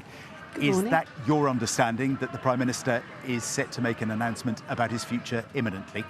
No, my understanding is that the Prime Minister has spent the weekend both governing, talking, for example, to the Chief Executive of the East Midlands Ambulance Service about the enormously important work that their service did in the terrible train crash, and recognising and sending condolences to the families of Sean Burton, the driver, who so sadly was killed. He's been reflecting on the Edinburgh attack. He's also, of course, been thinking about what the best thing to do, given some of the challenges that we know he's facing, what the best thing for the country is to do. And that's what the Prime Minister always focuses on, and that's what he's been thinking about over the weekend. And obviously you've been put up to represent his government in media interviews this morning. You will have been briefed by Downing Street. So it sounds from what you're saying like he still hasn't made up his mind yet. Well, that's what I just said is what I understand the Prime Minister has been doing over the weekend. You're right. I mean, if you like, what I was actually, of course, put up to talk about this morning is apprenticeships and higher education. More than happy to do that. But you know that everybody is only talking at the moment about whether Keir Starmer is going to be remaining as Prime Minister. I mean, Donald Trump has put on social media that he's going to resign. There are probably a couple of hundred people here in Downing Street this morning from media all over the world assuming that there is going to be some kind of moment with a lectern in this street. Surely, if he wasn't going to resign, Downing Street would have clamped down on this immediately. He said, no, he's going to hang on. The fact that we haven't heard that speaks volumes, doesn't it? Well, just on the Donald Trump tweet to begin with, Donald Trump hasn't spoken to the Prime Minister. He doesn't know what the Prime Minister is thinking about. But what I would just say in respect of his tweet is, actually, he talked about two things where he suggested the Labour government had failed. Actually, Donald, net migration in this country is down by 82%. And when it comes to energy, we've managed to develop clean, renewable sources of energy to to heat and to service 23 million homes. So actually we've got a pretty good record in government. Listen, of course this is a period of time when there is challenge to the Prime Minister. As he always does, he is reflecting on that. He's thinking about how to respond to it, along with the other things that I've already described him having done over the weekend as part of leading this government. And I'm absolutely clear that what he'll be and what he has been thinking about is what is in the best interests of the British people. And I think for all of us who are in government, that's really important that we keep that at the heart of our thinking. You're making it sound like it's a normal Monday morning, but it's really not, is it? Not least because Andy Burnham, fresh from his by-election win in Makerfield on Friday, is catching a train this morning to take his place in the House of Commons today. And we know that he and others would like that job of being Prime Minister. What would your message be to Andy Burnham this morning? Well, my first message would be many congratulations for what was a really important by-election win last Thursday in an area where Andy has demonstrated his real political leadership, where he's made a big difference in Greater Manchester. And, you know, I've very much enjoyed working with him in that role. Secondly, that what we've seen there is that when the Labour team and the Labour movement comes together in a really strong campaign, we can defeat reform. And, you know, many people said this is going to be an example of the ongoing march of reform. Well, what we demonstrated is when they come under scrutiny, the type of pretty disgusting comments we heard from their candidate, who was their public representative, let's park Makerfield and what other parties' candidates were saying, because people this morning want to know who is running our country from the Labour Party. Yeah, and the person who's running our country at the moment is the Prime Minister that won us a landslide Labour victory 2 years ago. But the point that I was making about the Makerfield election is, number one, I'm pleased that we're welcoming Andy Burnham back into Parliament today. He's got a really important role to play. But secondly, that given that people were saying reform is a major threat to Labour in terms of the next general election, the fact that we brought together a campaign with really strong leadership that defeated them as definitively as we did last Thursday is a pretty important statement. When you were Chief Whip, I remember you were negotiating between the Blair and Brown factions when there was leadership speculation in that generation of Labour government. From what you learned then, what would you be saying to Burnham and Starmer today about how they can maybe come to some kind of agreement and keep your party together in the weeks and months to come? Well, number one, I think there's plenty of advice. We're not short in the Labour Party of people willing to offer advice to leaders and contenders. But the one bit of advice I would say is I've been enormously honoured to serve under 3 Labour Prime Ministers, all of them leading governments that made this country a better place to live in. But sadly, we don't often get to have the opportunity to have a Labour government that can transform this country. And whatever happens in the coming days, one, I know that what Keir Starmer is thinking about is what's in the best interests of the British people. And I think all of us need to hold this Labour government really carefully and think about everything that we're doing and saying in the context of what we need to do to continue making the change that we've seen over the last 2 years, and to make it more, not less likely, that we'll win a second term when the next general election comes. A lot of people thought that Gordon Brown's problem when he became Prime Minister was that he hadn't really been challenged. There was a coronation. He didn't get to set out his policies. He didn't get to have a debate. He just ended up moving from number 11 to number 10. And some of your party members are really worried that if the same happens with Andy Burnham and he just becomes Prime Minister, a coronation again, you won't get that debate. What would be your preference? A nice, clean, smooth coronation, or maybe a slightly uglier, longer-term debate about the future of the Labour Party? Well, I think we're getting pretty much ahead of ourselves at this point. You know, my preference is that we give the Prime Minister the time and space to think about what is in the best interests of our country, as I believe he has been doing over recent weeks, to carry on, by the way, with the process of government, because that doesn't stop because there is this sort of turmoil going on. I think that's the thing that I would most want to focus on today. Baroness Jackie Smith, thank you for joining us here on Breakfast. It's going to be an interesting day, isn't it? Henry's with us and was listening to that. I mean, it's not an enviable job to come out and speak on behalf of the government when there are so many questions we've all got, and clearly Downing Street not giving many answers right now. No, that's right. I think there was a holding position, essentially, from Jackie Smith, very similar to what we heard from the Business Secretary, Peter Kyle, yesterday. But again, notice what she didn't say. When you told her that there's hundreds of the world's media here, she didn't say, well, I don't know why they're all here, I don't know what they're all doing. Sir Keir Starmer is continuing as Prime Minister, and if someone wants to challenge him, then he will fight, which is what the message from government was as recently as Friday. She didn't say any of that. And I think that in its own way tells a story. One other thing which tells a story, and it's no disrespect to Jackie Smith, who's a very distinguished, experienced figure. As you said, she's a former Chief Whip 20 years ago, former Home Secretary just shy of 20 years ago. She's back for another tour in government as a junior minister in the House of Lords. If Sir Keir Starmer were fighting on, I would expect a member of the Cabinet to be out there batting for him this morning. They're not. And I think that does tell a bit of a story. Would they have been asked to? Would he have gone through the list? And yeah, I suspect so. And I think there were ministers who, at various points, were expected to be out on the airwaves this weekend and then weren't.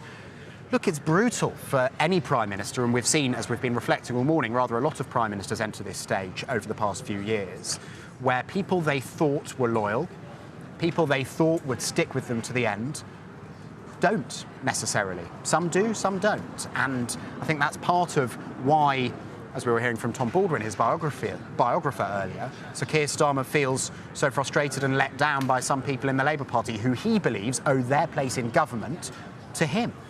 Meanwhile, heading south from Manchester today, Andy Burnham to take his place in the House of Commons. Do you think his arrival at lunchtime puts the pressure on Keir Starmer to sort of grab the initiative, own the narrative and make some sort of statement before it looks like he's being forced into it? I think it probably does a little bit, for the simple reason that come the afternoon, we will hear from Andy Burnham in detail for the first time since Friday afternoon, or morning actually, I think it was, in his victory speech in Makerfield after the by-election there. And there's going to be, and this is always the case, by the way, when the Labour Party wins a by-election, there's going to be a photo with all Labour MPs and their new parliamentary colleague. But gosh, that photo with Andy Burnham this afternoon is going to have a lot of resonance. It's going to feel like a new school photo with the new headmaster. Henry, thank you very much indeed. We will speak to you again a little bit later. Let you get back to your phone, which is buzzing in his pocket, as we stand here outside number 10 this morning. We'll be back here live throughout the programme, whatever this morning brings. But right now, let's get the latest sport, more contests. John, morning. Morning, John. Hello, everybody. Good morning from the Piazza here at Media City, where we bring you news of one of the stories of the World Cup so far, being delivered by one of the smallest nations competing at this year's tournament, Cape Verde, the tiny island population with a population of around 500,000. Well, after that really impressive draw, an historic draw with Spain in their opening match, they've gone and done it again. They've drawn against Uruguay 2-2 overnight, and it means if they go... He's been matching Uruguay's pressure. Goal! That's a goal! That's a goal! Oh, the Cape Verde has broken. He has made history tonight, scoring a live goal here. And you can see Marcelo. We pass into the next phase. History. We are going to the next phase. What do you make of that goal? We're proving everybody wrong. Winning. Belgium, though, drew, so their tournament really yet to get up and running.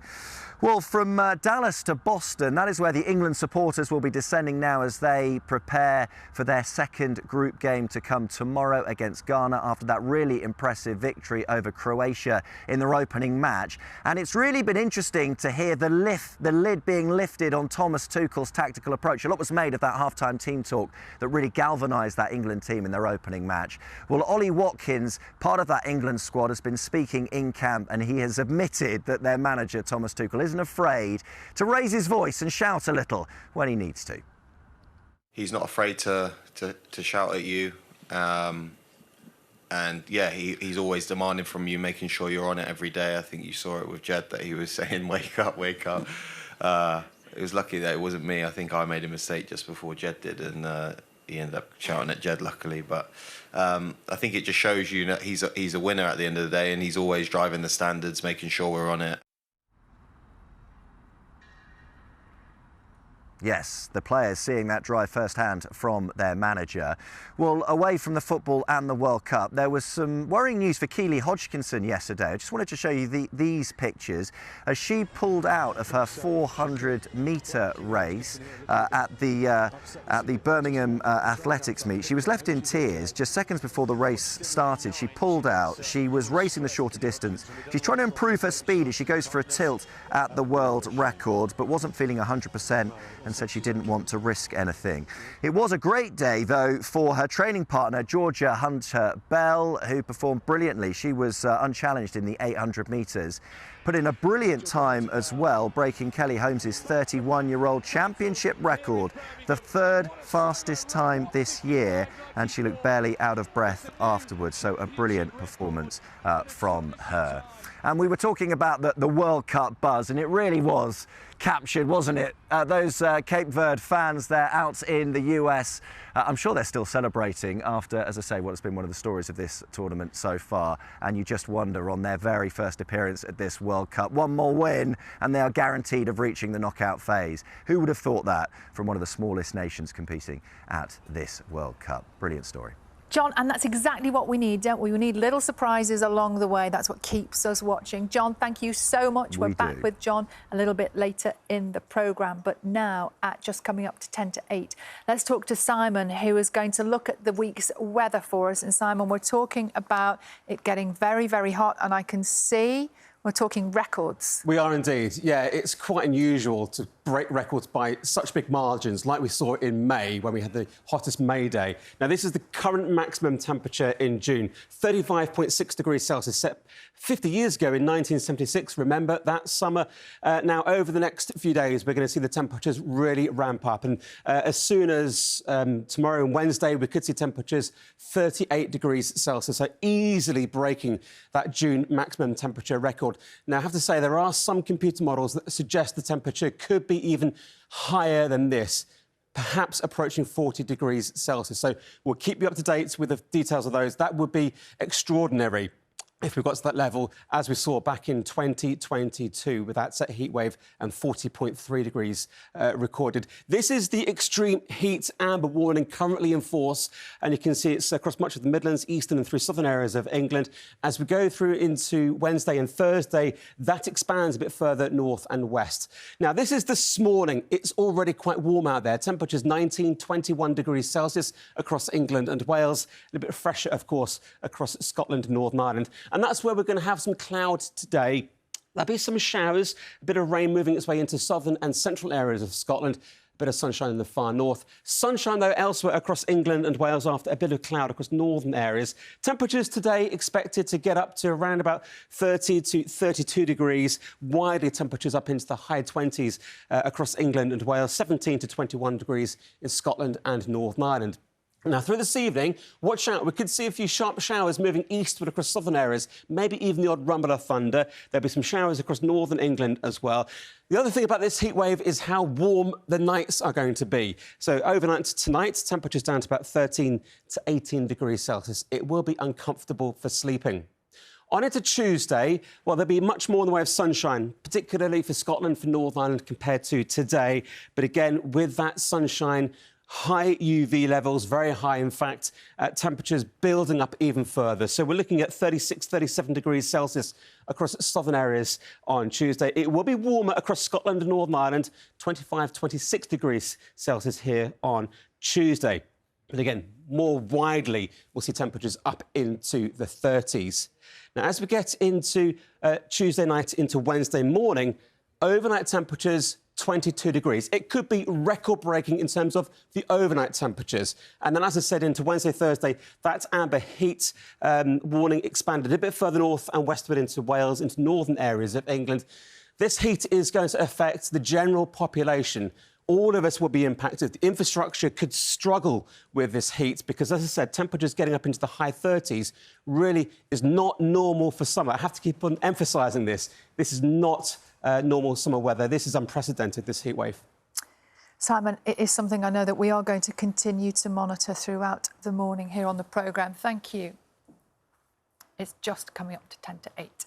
Now, Wallace and Gromit are helping to celebrate 50 years of Britain's world-famous Aardman animations with a brand new exhibition of original models, sketches and behind-the-scenes secrets. It is a celebration of 5 decades of British creativity, ingenuity and, of course, a few cracking inventions. Here's our reporter, Fiona Lambdin. Are we sitting comfortably?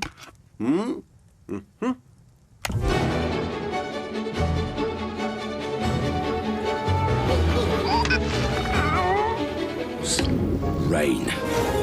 For 50 years, Aardman has filled our screens with unforgettable characters. A little bit of plasticine magic. It all began in the 1970s, when 2 school friends started to experiment with animation. My father had a wind-up cine camera, and I said, why don't we get that out the cupboard and set it up and just play around on the kitchen table? Soon they discovered plasticine, and in 1977, Aardman's first star was born. Mess. You know, when I think that when we started out, there was Dave and me, and we had the model in clay and the 16mm camera. That was the whole company. It's just quite amazing how the whole business has sort of grown from him. Every way that you position a body tells the audience something. So in this case, he's standing quite proud with his hands on his hips. We take one picture, we call that a frame. It's a terribly laborious process, but the end result is really worthwhile. A few years later, a young animation student from Preston arrived, bringing with him 2 characters who'd change everything. I was thinking he may have a pet, probably a cat. Started drawing a cat, but as soon as I started making the clay model, a dog just was easier to make. We'll go somewhere where there's cheese. And to celebrate 5 decades of clay, some of their history is on display at their hometown in Bristol. These are all Wallace's facial expressions. The animators swap in the different mouthpieces. So for him to say cheese, ch-ease. And it wasn't long before Wallace and Gromit were collecting Hollywood's biggest prize. And the Oscar goes to...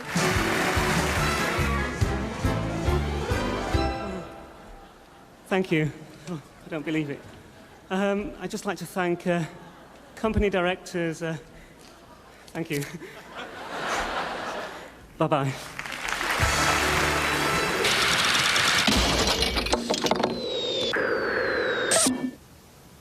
What we have here is something really special. It's a little feathers in a bottle, just coming out of its precious box. It's got some weight to it. And isn't that wonderful? With the Oscars on the shelf, Aardman took on its biggest challenge yet, its first feature film. Chicken escapes from Tweedy's farm. Now we're in Fowler's Hut.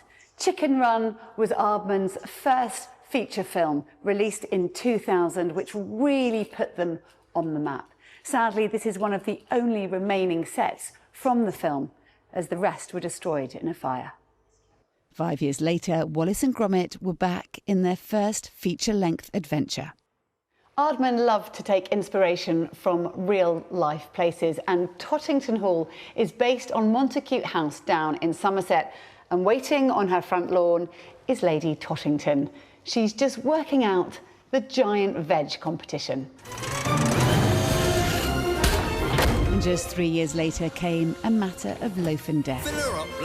This scene is a kitchen scene from Aardman's 5th film, Wallace and Gromit, A Matter of Loaf and Death. You can see the kind of dirty cheese grater, the parts, the colander. You can see the little vegetable trolley, which fascinates me because who has a vegetable trolley? And you can see all the detail, like the little jam part. Right at the back, there's a notice board that says, love life, love bread. And I just think, you know, most people can relate to that. 7 years later, another familiar face stepped back into the spotlight. This is Shaun the Sheep, the movie in 2015. So much detail. There's so much detail. One of my favourite things about this set is the arches that are in the background of it are based on the arches at Temple Meads train station, so it's another lovely link to Bristol. Yeah. And also, it's so gritty. This has a little bit of edge to it. Rusty barbed wire over on the far side. Corrugated iron. Corrugated iron. You've got bin bags of rubbish. You've got these 2 farmyard animals that are kind of landed in this kind of urban, slightly alien for them landscape. Warming themselves by the fire. Warming themselves by the trash fire, yeah.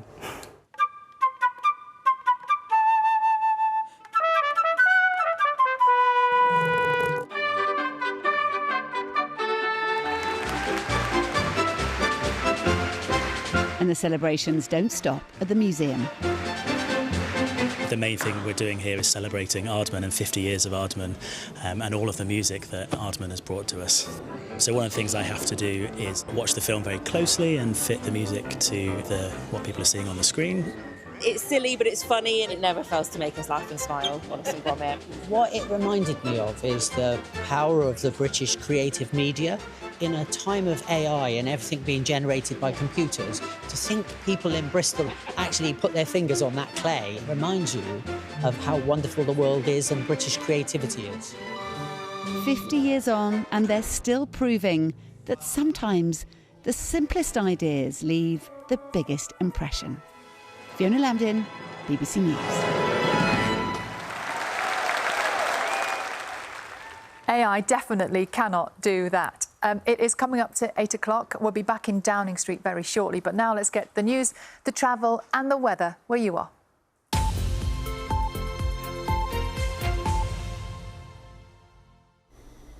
Hello, good morning from BBC London. I'm Victoria Cook. First, an amber extreme heat warnings now in force across London and the South East until Thursday. The capital's likely to reach the high 30s this week, and forecasters are saying we could break the record for the hottest June day. Health chiefs are urging people to check on elderly and vulnerable neighbours. Next, a boy and a girl, both 15, and a 14-year-old boy are in custody on suspicion of murder after a 17-year-old was stabbed to death in Battersea. Jamal Coombs was found seriously injured on Glycina Road in the early hours of Saturday. Police are appealing for witnesses. Train services between St Pancras and Bedford are set to be disrupted until next weekend. It follows the crash on Friday involving 2 trains heading to London, which left a train driver dead and scores of people injured, several very seriously. Passengers have been told there'll be no East Midlands railway service south of Bedford, while Thameslink trains will not run north of Luton. Well, let's have a look at TfL's services now. Severe delays on the Victoria line and minor delays there on the Bakerloo line. Now, let's look more at the weather for today. So, yeah, as we've been saying, very warm, plenty of sunshine. It'll turn cloudier later in the evening, though, with the chance of the odd shower. Top temperature is up to 30 degrees. That's it from us for now. We're back in half an hour, so I hope you can join us then. But cheerio for now. Bye-bye. Discover unique stories. Listen to this. This is extraordinary. He's giving up the throne. He's resigning his job. Anything that's nicked, you want back, especially if it has a sentimental attachment. Day one at college. Can't quite believe it. Only on the BBC. Watch on iPlayer.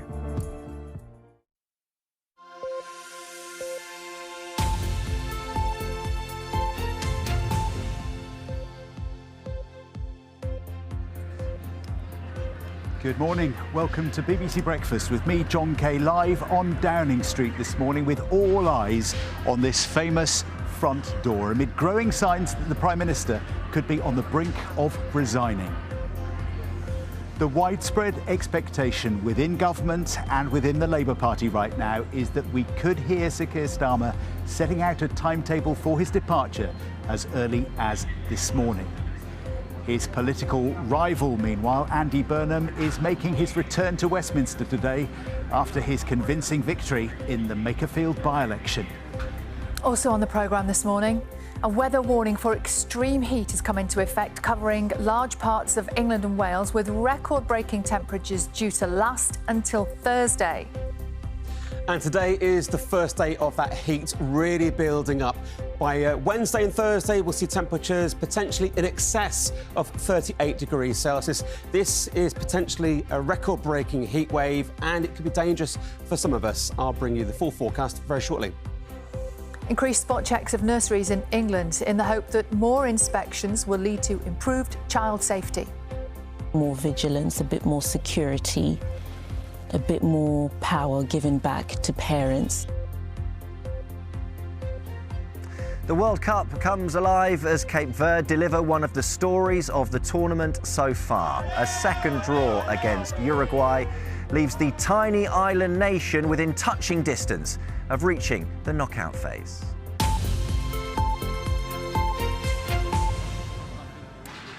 Good morning, everybody. It is Monday, the 22nd of June, and we're live on Downing Street, where there is intense speculation about the future of the Prime Minister. As the temperature rises here in central London, so do the questions about his future. Some senior government ministers have told the BBC overnight that Sir Keir Starmer could announce his resignation plans within the next couple of hours. What we do know for sure is that he was mulling his future over the weekend, and that some senior cabinet colleagues have already urged him to set a timetable for his departure. Around a quarter of Labour MPs have now publicly called for a change in leadership. Meanwhile, his likely leadership challenger, Andy Burnham, well, he's expected to catch a train in the next couple of hours, heading down to London from Greater Manchester after winning that Makerfield by-election.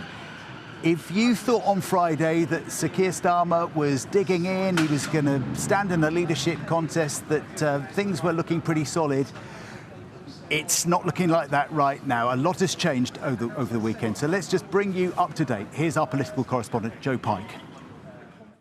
Is today the day he concedes to what now seems inevitable, that Sir Keir Starmer's premiership is over? The last time we saw the PM in public on Friday, his political empire was already crumbling. Are you going to be involved in a leadership contest or not? Well, there isn't a leadership contest But when there is, at the moment. There isn't one at the moment. But as I've said on many occasions, I don't think that's a good thing for the country. But if there is a contest, just to be clear with you, then yes, I will run.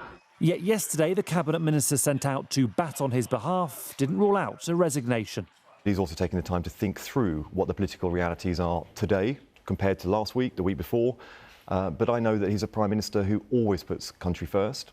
At least 4 senior ministers, the Energy Secretary, Home Secretary, Transport Secretary and Foreign Secretary, have now told Sir Keir it's over.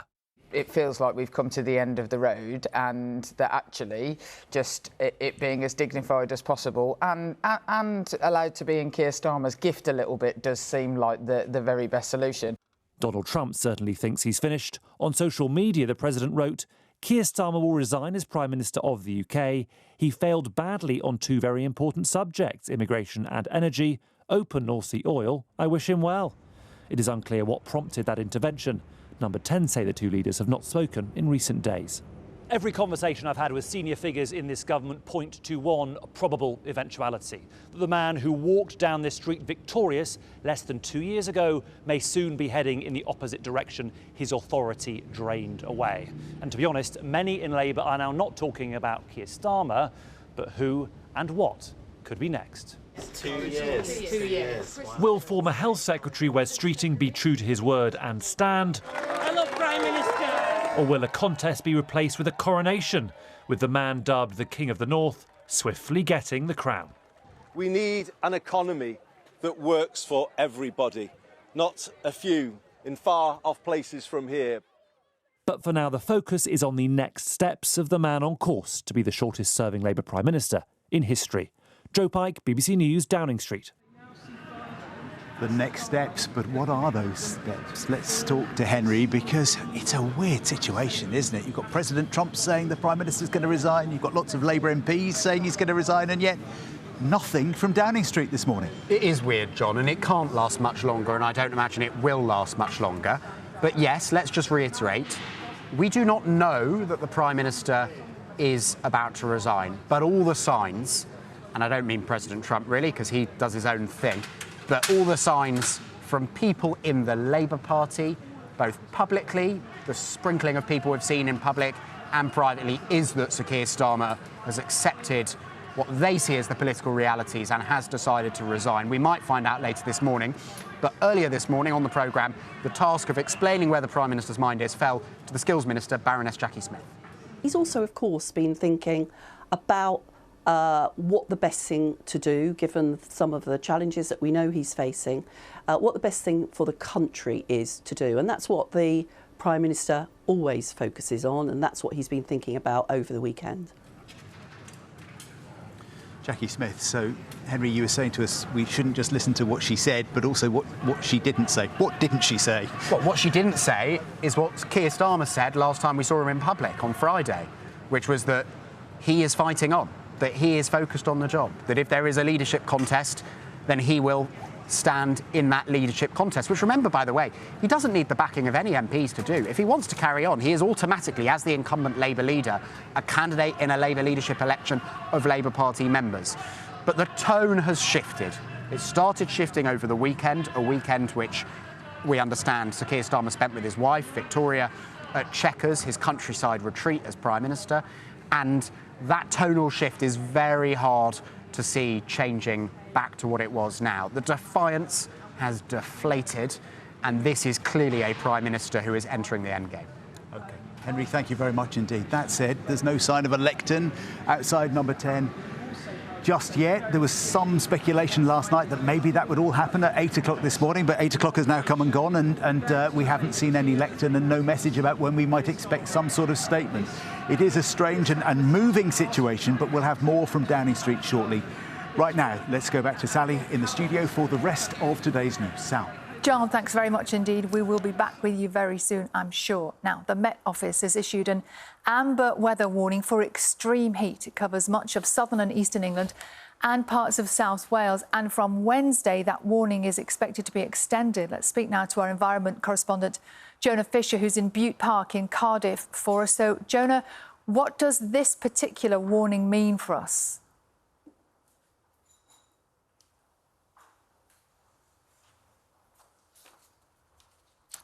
Now, unfortunately, we can't hear Jonah. Maybe it's just too hot. We will go back to him as soon as we have fixed that. Now, a recovery operation is continuing this morning to remove 2 damaged trains from the East Midlands main line. Train driver Sean Burton was killed, and 100 people were injured when 2 trains collided on Friday. Services between Bedford and London St Pancras are expected to be disrupted for the next week. The airline TUI has been ranked as one of the worst for UK flight punctuality. New data shows that the company's departures from UK airports were an average of 20 minutes and 24 seconds behind schedule last year. TUI said minimising delays remained a top priority. Its least punctual route was from Birmingham to the Greek island of Zante. Australian police have made what they say is the country's largest ever seizure of cocaine.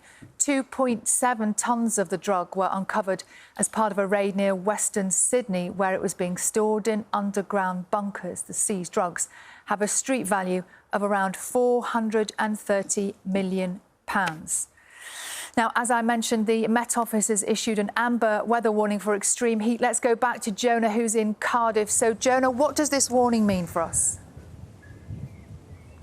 Yeah, the weather here is actually pretty pleasant at the moment, just over 20 degrees, but it's going to rise over 30. Cardiff is part of this amber weather warning area, which reaches across southern and central parts of England and into the eastern and southeastern part of Wales. What does it mean? Well, the Met Office has a colour-coded warning system, yellow, amber and red, so we're in the middle territory there. It basically means that the Met Office is encouraging people to think seriously about what the impacts of the hot weather might be on their day and the next few days ahead. This extends until Thursday. In terms of health, it means thinking about vulnerable people, particularly the elderly who may be impacted by the hot weather. And in terms of people who are out and about, perhaps trying to enjoy the sun, thinking about things like sunburn, hydrating possibly properly, and the possible risk of heat stroke. In terms of infrastructure,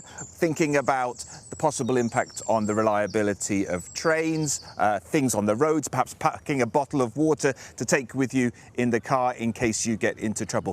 Why is this all happening? Well, we know that the climate globally is warming. We know UK temperatures have been rising. The 10 hottest days, the 10 hottest years on record have all been since 2002. And scientists are pretty clear. Humans, in terms of greenhouse gas emissions, are driving this to a significant extent, and we should expect to have more extreme weather events, more frequent heat waves like the one that's coming this week, and higher temperatures. Jonah, thanks very much indeed, and we are going to stay on that same subject because Simon is here to tell us what the next few days are actually going to be like. Yeah, let's have a look at some of the peak temperatures that we're going to see this week. So even Scotland and Northern Ireland, 27, 29 degrees Celsius later this week, but it's further south. Just look at this, southern England, 38 Celsius. Now, there is the potential it could be even higher than this as we go through Wednesday and Thursday, maybe getting close to 40 degrees Celsius. This is pretty incredible in terms of the temperatures for June. We will easily break the maximum June temperature record over the next few days. And on top of the maximum temperatures, I also have to stress that the humidity is going to be much higher than it was during the May heat wave. So that will have an impact as well. It will feel hotter for many of us. Now, this is the amber extreme heat warning that's currently in force up until Tuesday. Then it expands and goes a bit further north and westward as we go through Wednesday and Thursday. This is the satellite image through this morning. You can see for much of England and Wales, some clear skies, sunshine. But for Scotland and Northern Ireland, cloudier skies here. We've got some outbreaks of rain moving through Northern Ireland into southern and central areas of Scotland. The far north of Scotland not faring too badly with some sunshine. But across England and Wales, we keep a lot of that sunny weather into the afternoon. High UV, light winds, temperatures really ramping up to around about 30, 32 degrees Celsius. Widely, we'll see those temperatures in the high 20s, about 17 to 21 degrees further north and west. And as we go through tonight, stress that it's going to be very warm, very uncomfortable for sleeping over the next few days. So not only could we see maximum temperature records broken, but overnight temperature records potentially broken as well. This heatwave, Sally, is going to be very uncomfortable for a lot of us, and potentially it could be fatal for some as well. Simon, thank you very much. We'll talk to you again in the next few minutes. Thank you. It is 14 minutes past 8. New checks on safe sleep practices are to be introduced in nurseries in England from this autumn, alongside an extra 3,000 unannounced Ofsted inspections every year. The change follows a number of incidents, including 2 separate convictions of nursery workers for the manslaughter of children in their care. A warning, though, that this report coming up from Heli Hassel does include very distressing details. Tell me about Noah. What was he like? When I was pregnant with Noah, I remember just really asking for him to be a kind, gentle, patient boy, because ultimately I wanted to raise a little boy that people would love to be around, people found to be a joy to be around. And that's what he was, to be honest. Massey picked Fairy Tales Nursery in Dudley for Noah. It was rated good by the regulator Ofsted. But after a few weeks, Massey became unhappy with the nursery, which she thought seemed to be understaffed.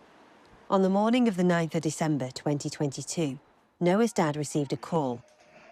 Something at Fairy Tales had gone terribly wrong. All he told me is that Noah isn't well. Never did I think that he wasn't with us. He did finally say, they said he's not breathing. Police attended the nursery, where worker Kimberly Cookson told them Noah had gone to sleep and was found unresponsive 2 hours later. I went to check on him. He wasn't breathing. I held him and he just flopped. Well, I think he was in But CCTV at the nursery told a different story. The footage of Cookson putting Noah down to sleep is too distressing to broadcast in full. But Detective Inspector Carla Thompson agreed to show me. So this is him wriggling around inside. Yes. You can't see his face or any of his limbs because he's completely wrapped up. And we know that there is a blanket over his head. Yeah. And it's when he continues to move that she puts her legs over his body. And then Noah does stop moving. And then when he's finally checked upon, he's not breathing. At the last full inspection by Ofsted, 10 months before Noah died, the nursery had been rated good. The report called safeguarding arrangements effective. But during an inspection after Noah's death, Ofsted found concerns that babies and toddlers were at serious risk. Kimberly Cookson was jailed for 3 years and 4 months. Fairy Tales Nursery was fined £240,000 for corporate manslaughter. And nursery owner Deborah Lakewood was given 6 months in prison, suspended for 2 years for health and safety offences. Ofsted must be notified if anything significant which might affect children happens at a nursery, like accidents, illnesses, fires or floods, as well as safeguarding concerns. Since 2019, there's been no real change in the number of nurseries, but Ofsted figures reveal that since then, there's been an increase of 48% in the number of serious incidents reported. The vast majority of providers in this country are doing a great job, but I'm absolutely clear that one incident is one incident too many, and we have an obligation to prevent that happening. Do you think things in nurseries are getting worse? We cannot deny is that in the last few months, we've had a disproportionate number of concerns, to say the least. And we will continue to focus on where there is bad practice to make sure that we basically remove it from our sector. It has no place, full stop, and we all share that objective. Large chains are buying up more nurseries, with corporate head offices saying they offer more support and oversight. Last year, paedophile Nathan Bennett targeted children in his care at a Bristol branch of the Par2 nursery group. And Vincent Chan was convicted of offences against children at a branch of Bright Horizons and his previous workplace. Both men have received substantial prison sentences. At both chains, parents affected say they are concerned that dangerous paedophiles were able to work there. Many families I've spoken to want change, like mandatory CCTV and a new independent reporting body which can spot patterns of complaints across nurseries. Ofsted say it will continue to work with the government to review what more can be done to respond to concerns in nurseries. The Department for Education says that from September, Ofsted will consider safe sleep at every inspection. It says it has implemented tougher recruitment checks, clearer whistleblowing procedures and new training standards. Hayley Hassel, BBC News. We're joined here in the studio now by Massey Savanda, who you saw in that report, and Dr June O'Sullivan, Chief Executive of the London Early Years Foundation. Massey, thank you so much for coming in to talk to us about this. The story that you've told in that report is truly horrific. But I wonder now, as we sit here, what is it that you want most? What's the change? You know what, it's a really good question and it's an important question. But I do feel like us as the victims, and ultimately Noah, who's the primary victim of all of this, I feel like the question needs to be posed back to people who have the powers. So, for example, the government, safeguarding bodies, Ofsted, what is it that they're going to do in response to children being harmed? Here in the country, we've got evidence of it. We know that children have been physically harmed, they've been sadly sexually harmed, and children like my son have died in nurseries. So it's almost as if I want to reverse the question and ask, what are the powers above going to do to keep children safer? What do they need to do? I feel, first and foremost, there needs to be more transparency in nurseries. There's a very strange closed-door policy when it comes to nurseries. At Fairy Tales, we weren't allowed to enter the premises. They were very strict for some strange reason about who was coming in and out of the building, even though they knew that we were the parents. Even if it was just to peek and just to say hello to your baby, they wouldn't allow you to do that. And what feels like now was because of their own sort of sinister incentives to cover their own backs. So I think full transparency is first and foremost required. Dr. Juno Sullivan, I hope you were able to hear Massey there. I wonder, what's your response there? More access, more transparency? Parents should just be allowed to see their child when they want to? Good morning, and thank you for inviting me to talk on such a very sad situation. I was a bit surprised when I heard that the parents weren't allowed into the nursery. That's really very uncomfortable, I have to say, and that's not something that should ever happen. I think COVID, we had to stop people coming in, but the minute COVID was finished, we were able to invite parents in anytime they want to, actually, to be honest. It's their children, they're part of the community, and they're very welcome. So I was really surprised by that. So I think that absolutely shouldn't be allowed. Parents should be able to come in when they come in. I mean, that's the point of it. And especially little babies, you need to settle them and feel secure. I think the trust thing is really powerful as well, and I think the point was really well made about how do you build the trust, because the trust is really significant. And the other thing is, of course, there's 1.6 million roughly places across the country every day, so there could be 1.6 million children attending just under 30,000 nurseries. There's a lot of children that are sort of having those experiences. So it's really quite important. That we have got a really, really great kind of transparency, and people feel very welcome at any time to see their children and to feel comfortable about them. And what do you make of this announcement from the government? More inspections, more money. Is that the right way to go? I think the point was made about security and sort of looking at connections where you feel uncertain. So if there's a lot of complaints about a place, that there is a higher level of regulation. And sometimes it's just one of those things. And sometimes you're right, it could be telling a different and more sinister story. I mean, I haven't done the maths on this yet, but £8 million. But the thing to remember, I guess, is that decent nurseries, and of which there are a huge number, will always report anyway. So we self-report to Ofsted. And so I guess having more inspectors is going to be better in their regulatory team, because if you're self-reporting all the time, they can be overwhelmed. If you're not sure, we report anyway. And then there's a thing called a threshold, and if you meet the threshold, then you can go. They'll do a regulatory visit. Plus, alongside that, and I don't think they've mentioned this, but there is a thing called the LADO, which is the local authority safeguarding officer. And they are very important as well in the process. Now, they're often around the safeguarding rather than health and safety. But again, there is those processes are there to be used. And maybe parents don't know about them well enough, but a decent nursery will get parents to sign things, will ring parents, will talk to parents, will explain things, particularly toddlers. Toddlers get themselves into all sorts of trouble very quickly because they're investigating and climbing and wanting to expand their independence, so they can hurt themselves or fall over more often than a small baby or a more competent preschooler. So, those kind of patterns are really important for parents to understand and to be part of and to recognise. So, yeah, I'm hoping that'll make a difference. Massey, when we hear about these potential, about the changes and more inspections, you're looking at something much bigger and broader than that, aren't you? You're looking at the whole culture of how our children are looked after. Mm-hmm.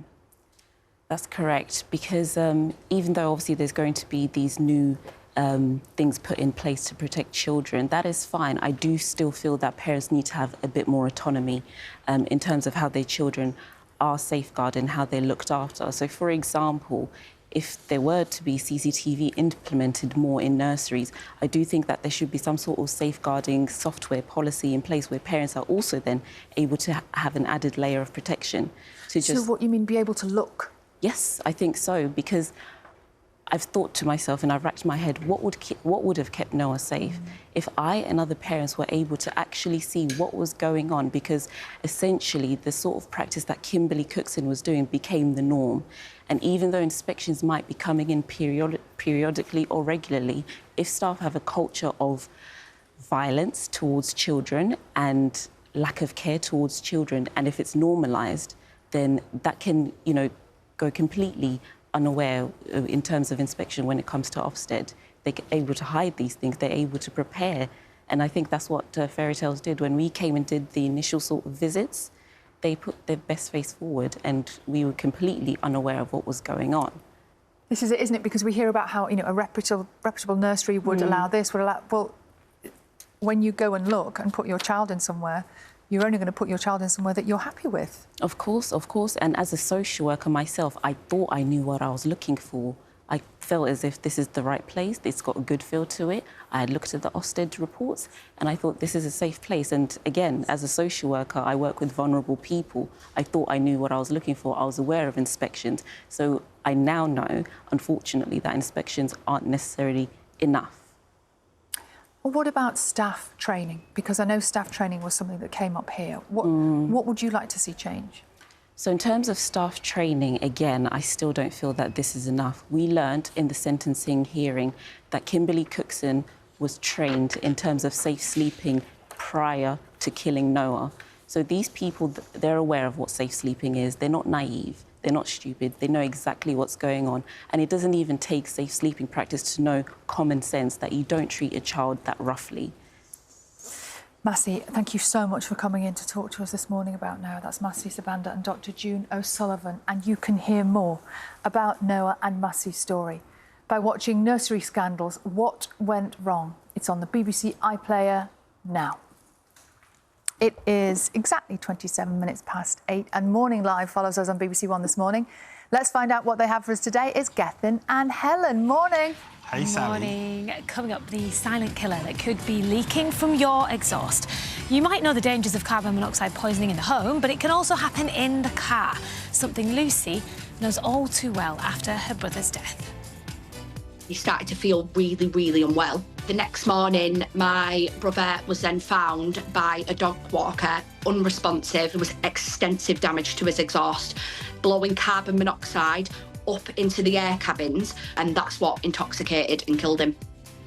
We'll share the warning signs you need to look out for next time you're on the road. Plus a question facing millions of holidaymakers: hand luggage or hold? New data shows nearly 40% of passengers pack flammable lithium batteries like this incorrectly. You can see how quickly it can get out of hand. Consumer expert Louise Minchin makes sure you're not one of them. Yes, power banks and batteries always go in your hand luggage. But from shavers to scissors, I'll run through where to put the other items causing confusion. And so many family arguments. Also, fraudsters are posing as the BBC to gain the trust of those impacted by dementia. That includes our viewer, Angela, who cares for her mum. Scam Interceptor's Nick Stapleton calls it out. This one just makes me absolutely furious. So criminals are promising to reverse memory loss if you buy a pill that just doesn't exist. I've got 5 questions that you need to ask yourself before you ever click on an online ad.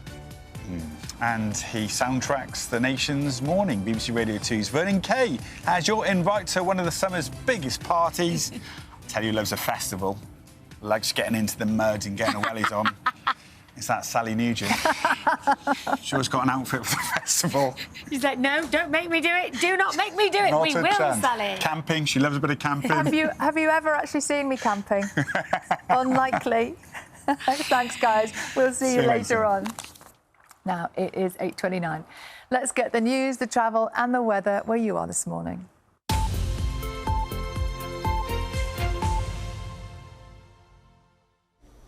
Hello, good morning from BBC London. I'm Victoria Cook. First, an amber extreme heat warnings now in force across London and the South East until Thursday. The capital's expected to see the most extreme temperatures. The thermometer is likely to reach the high 30s this week, and forecasters are saying we could break the record for the hottest June day.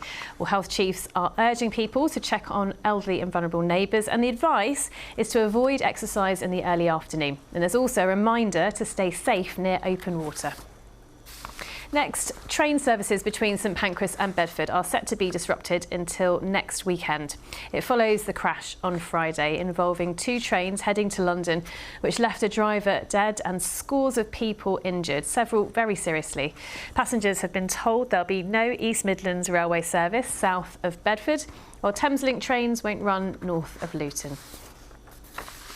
Now, the High Court's issued an injunction banning antisocial drivers from performing dangerous stunts and organising car meetings in parts of central London. Just a warning, these next pictures we're going to show you have some flashing images.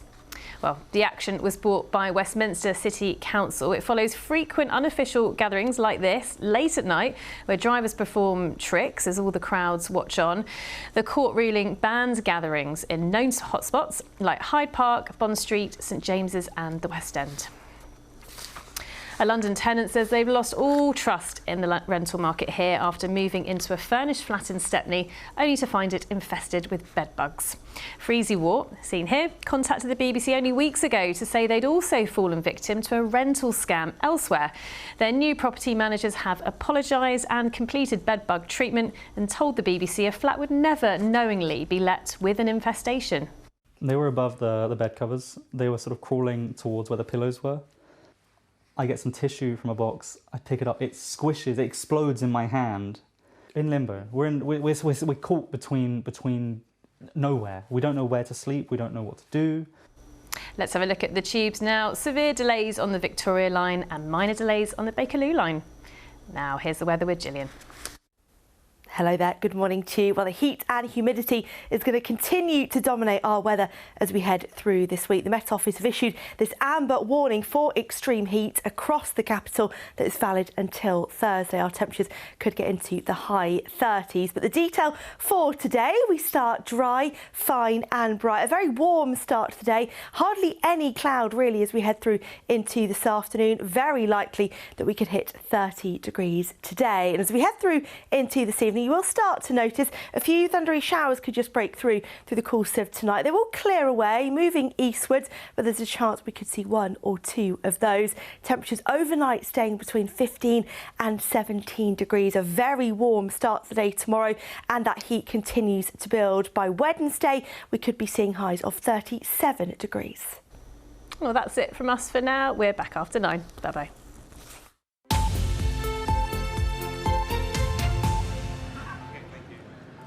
Good morning, everybody. Welcome to Downing Street. We're here this morning because the question on everybody's lips is the UK about to get its 7th Prime Minister in a decade? That is the realistic prospect because Keir Starmer is behind that famous front door right now, weighing up his political future. It's understood that top government figures expect that he will outline either his resignation or a timetable for his departure, maybe within the next couple of hours. So let's just run through how we got here, because it's been fast moving over the last few hours, let alone the last couple of years. So Keir Starmer was elected leader of the Labour Party in April 2020, right in the early days of the pandemic, taking over, of course, from Jeremy Corbyn. And he vowed then to regain voters' trust and take the party back into government, which he did. He achieved that mission at the next general election in 2024, becoming Prime Minister with a commanding majority of 290 MPs. But since then, his personal popularity has hit historic lows. There were devastating defeats in last month's local and national elections. And then last week, only on Friday, Andy Burnham won the Makerfield by-election in convincing fashion. What that means is that the now former Mayor of Greater Manchester returns to Westminster. He will be swearing his oath in the Chamber of the House of Commons this afternoon. And he hopes to become Prime Minister. That could prove to be the final nail in the coffin of Sir Keir's time in number 10. So what's going to happen now? What's going to happen today? What's going to happen beyond today? That's a question we've been putting to lots of Labour MPs across the BBC over the weekend. Here's what some of them had to say. I believe that Keir Starmer should set that timetable. I think it should be a short timetable because we need to move on to the future. And the longer he leaves it, then, of course, that means that there will be more speculation about exactly what's happening. Because our threat in a few years' time is going to be reform. We haven't done so well at the local elections, one of the reasons why I asked for the Prime Minister to stand down. We need a message of hope and change that can defeat them, and Andy has shown how he can do that. So I don't think it's the right time for a contest. I think we're delivering the change people voted for. That's what I want to see this government continue, and I want to see Andy Burnham back in this government, round the table, part of that strong team we know we've got in Westminster. Clearly, the message from the electorate has been that they want to see a change of direction from Labour. They want to see us delivering decisive policies. I'm so frustrated with the way that Westminster works and how it just does not have a focus on places like Hartlepool and places like Makerfield. Andy Burnham's different. He gets it. We've got that stability and we're going in the right direction, and I would love to have tried, to really solidify that. We're only 2 years into a 5-year term and we should have had that time to do what we wanted to do. Just some of the Labour MPs who've spoken to BBC News over the last couple of days. Let me just give you a sense of Downing Street this morning. There must be a good couple of hundred reporters and presenters and camera crews here from all over the world, all waiting to see whether Keir Starmer is going to come out onto the street and stand at a lectern and make some kind of announcement. And the extraordinary thing is that Downing Street haven't said it's going to happen, but they also haven't said it's not going to happen. And that speculation has led to an increasing belief that surely Downing Street would have squashed it down if it was highly unlikely. Let's speak now to the Labour peer Lord Faulkner, who served as Justice Secretary under Tony Blair, and to Peter Swallow, Labour MP for Bracknell. Good morning to both of you. Lord Faulkner, can I start with you? I was saying to Jackie Smith, Baroness Smith, a bit earlier, who was sort of suggesting this was just a regular Monday morning in government. This is not a regular Monday morning in government, is it? What do you think Sir Keir Starmer's going to do today?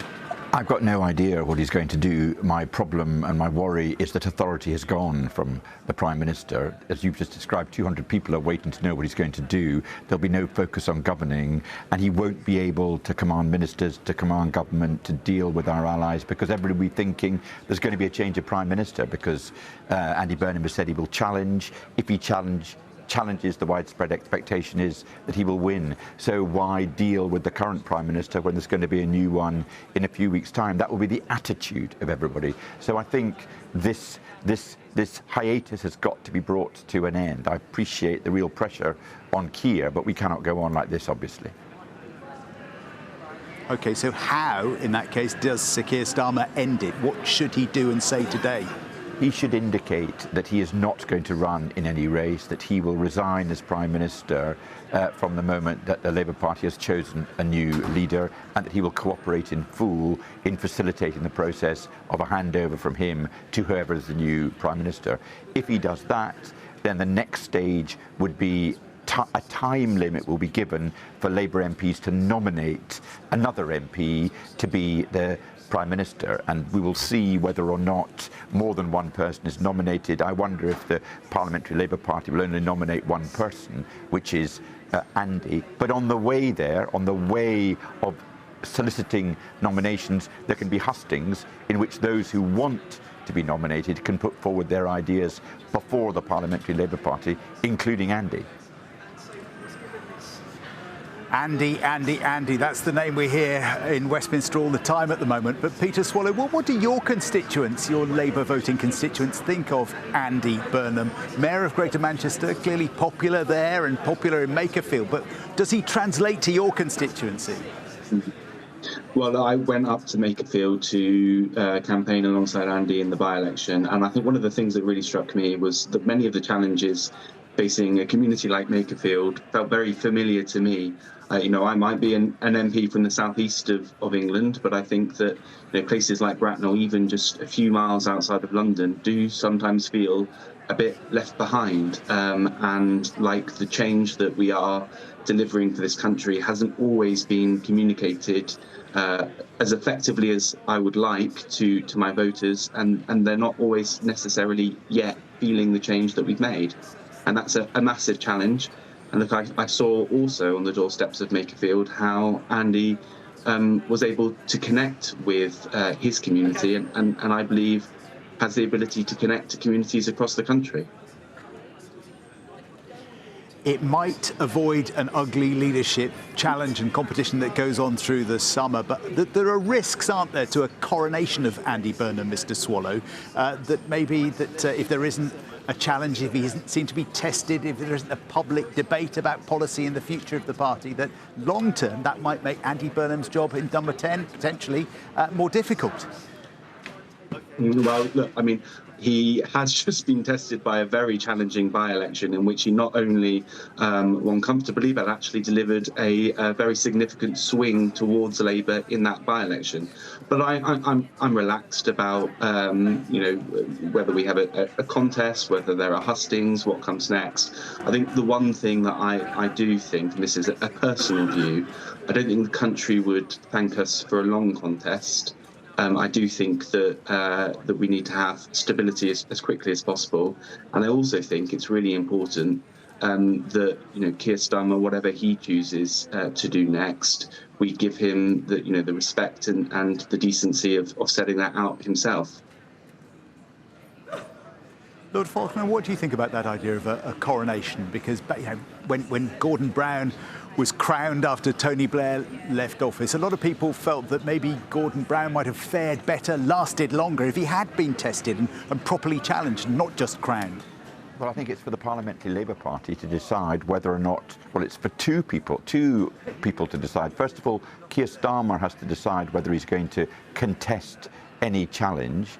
If he decides not to, then it is for the Parliamentary Labour Party to decide whether they want to put more than one person forward. And if the Parliamentary Labour Party decide they only want one person, and that depends on who they nominate and whether or not more than one person gets more than 81 nominations, that will decide whether there is a contest. In that process of selecting who the nominees are, there will have to be discussion, including in the hustings, as to what the ideas of those who want the nomination expect to stand for if they become the Labour leader. So I think it's not going to be a complete stitch-up. It will be a process where the Labour Party MPs decide how many nominees there should be. Lord Falconer, you've been there at the heart of government and you know how media management and communications work. What do you make of the fact that there is basically silence from Downing Street on a morning like this, that we're here in our hundreds, millions of people across the country waiting to know what's going to happen, and yet there is no clue from the Prime Minister? That's weird, isn't it? There are two possibilities. First, that Sir Keir Starmer has decided that he is going to indicate he will resign. The other alternative is that he hasn't yet made up his mind as to what to do. Either situation makes it clear that there's a significant possibility that Keir will, in the next few hours, indicate that he will not contest any challenge to his leadership. But it's either because he hasn't made up his mind or because he has made up his mind and is just waiting to prepare for the announcement. I don't know which it is.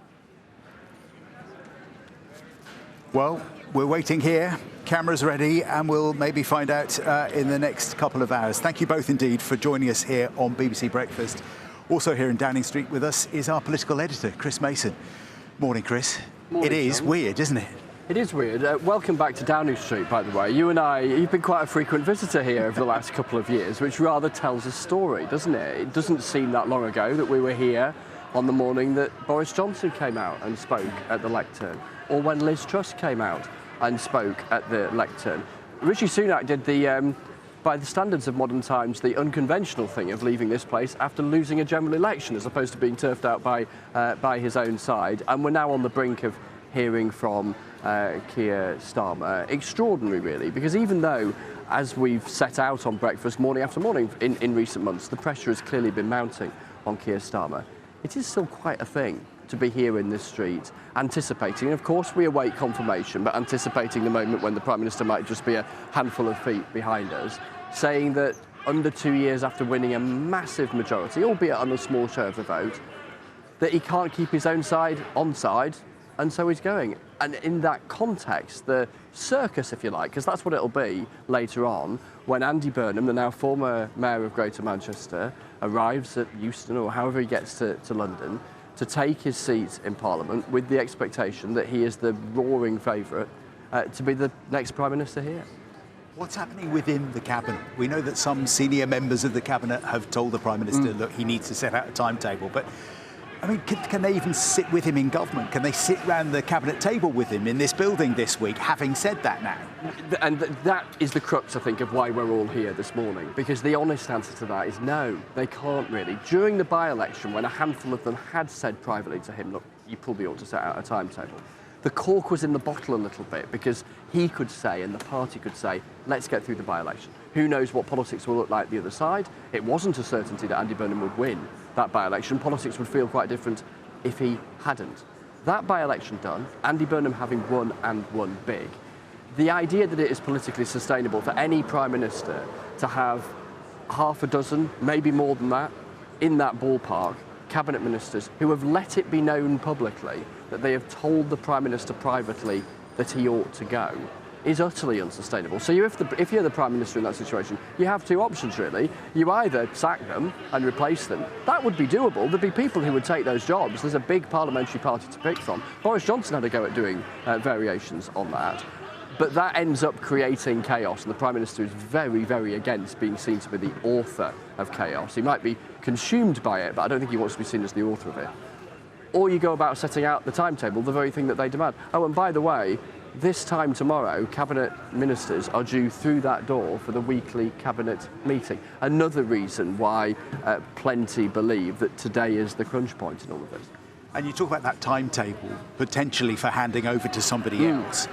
What kind of timescale are we talking about? Because I've heard various things about, you know, it could be next week, it could be July, it could be beginning, could be end of September. I mean, what do you reckon? So all of them are in the mix. You know, next week, next month, or the autumn, and you think, gosh, there's a big difference between those things. So what tends to happen in these situations, John, is that when a Prime Minister delivers their speech, they say that they are resigning as the leader of their party. We should make that point clear. They're not resigning as Prime Minister. They don't disappear and stop being Prime Minister instantly. They resign as the leader of their party, creating a vacancy. Then the party sets out the timetable for a potential contest. Now, the Prime Minister himself might indicate whether he thinks that there should be a contest or whether he expresses any desire to either leave quickly or allow the process to run to whatever length. The party would then set out a process which could ultimately lead to Labour Party members around the country getting a say. The question is whether it gets that far. Because if, and let's see, but if Andy Burnham can prove he has overwhelming support amongst Labour MPs, he could blow everybody else out of the water and they could just realise that there's no point having a contest because I'd lose. I might be better off folding and accepting a big job. And the argument they might make is that that means that the party isn't having this inward-looking conversation over the summer, which most of us are excluded from. On the flip side to that, it could also mean someone becomes Prime Minister in the blink of an eye without being properly stress tested about what they think, what they believe, what their plans are. So for the party, for the government, there are dilemmas, there are potholes, there are banana skins, whichever way they look around all of this.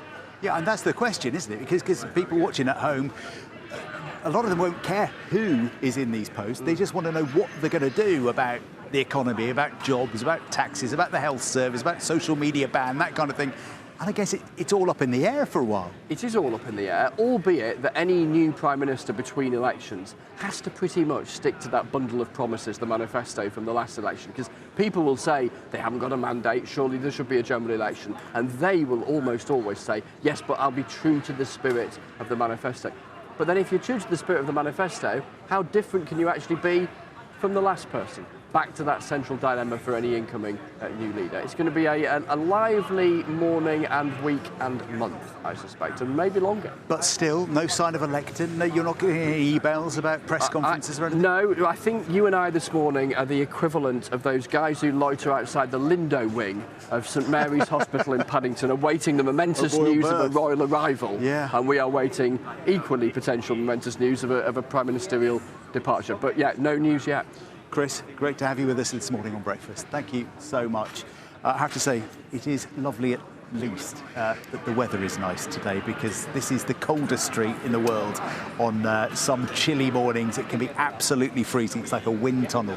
So luckily today, right now, it's quite warm. It's going to be really, really hot later as the sun rises in London and across the rest of the country as well, Sally. We're in for a challenging few days in all kinds of ways. Yeah, and John, I was just like laughing to myself for a moment there as I saw the sun shining on Downing Street, because that is something that we do not see very often. And to talk in a little bit more detail, well, a lot more detail about this morning's weather, here's Simon. And it's a serious story today, isn't it, Simon? Because these temperatures are getting really high.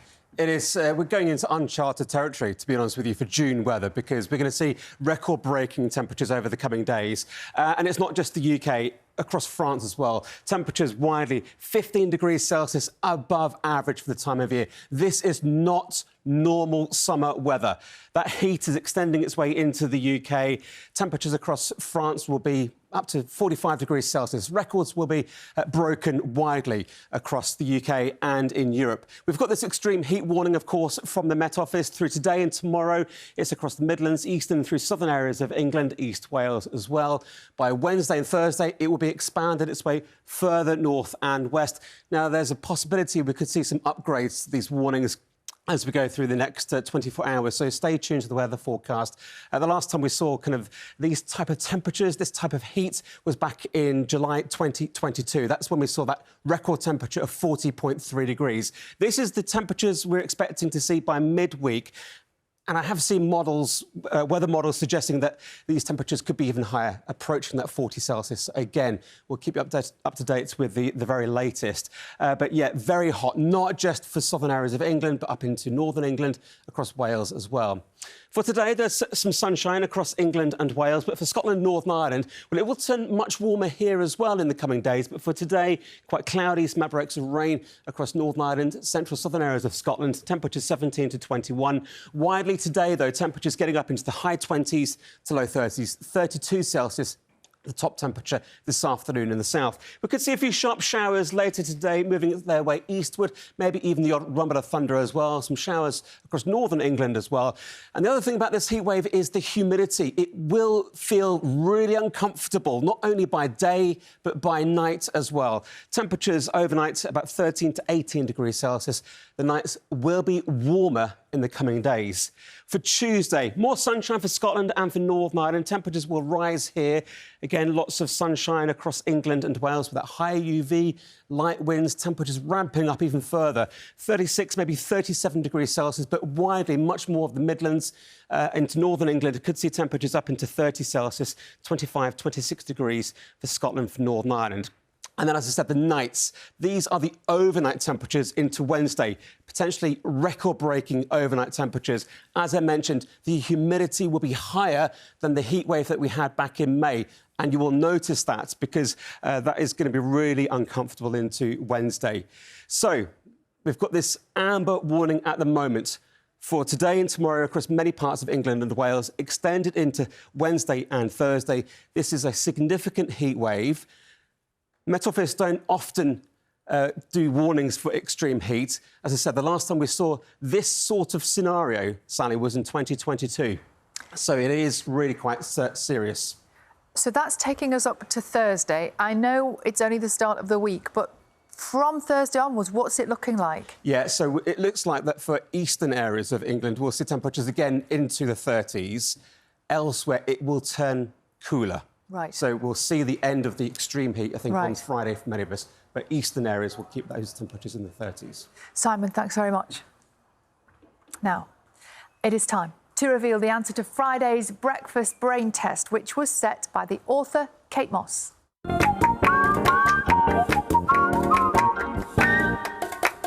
And the question was, born in 1815, whose work on Charles Babbage's analytical engine means she is considered the world's first computer programmer? The answer is Ada Lovelace. She was a leading 19th century mathematician and daughter of the famous poet Lord Byron. Now, today's puzzle is set by Dr. James Monroe, a mathematician at Oxford University. You ready? Which one of these is the odd one out? Tyr, Odin, Thor, Loki, Freya. So I'm going to say those again. Tyr, Odin, Thor, Loki or Freya. Which one of those is the odd one out? I bet you can guess there's a theme there. We're going to reveal the answer to this on Friday. Nadia and Charlie will have that at the end of the week. And if you know the answer already, let us know. I think we can show you details of how to get in touch. There they are. But as I said, do stay tuned. The actual answer will come to you on Friday. Now, it's coming up to 5 to 9. And after 7 days of cycling and a grueling 500 miles covered, Lewis Moody has completed his epic charity challenge. The former England rugby captain was raising awareness of motor neurone disease after his own diagnosis last year. Our reporter Ollie Constable has been looking back at his incredible efforts. Setting off from Newcastle with 500 miles ahead of him, Lewis Moody had no idea if he'd have the energy to get to the end.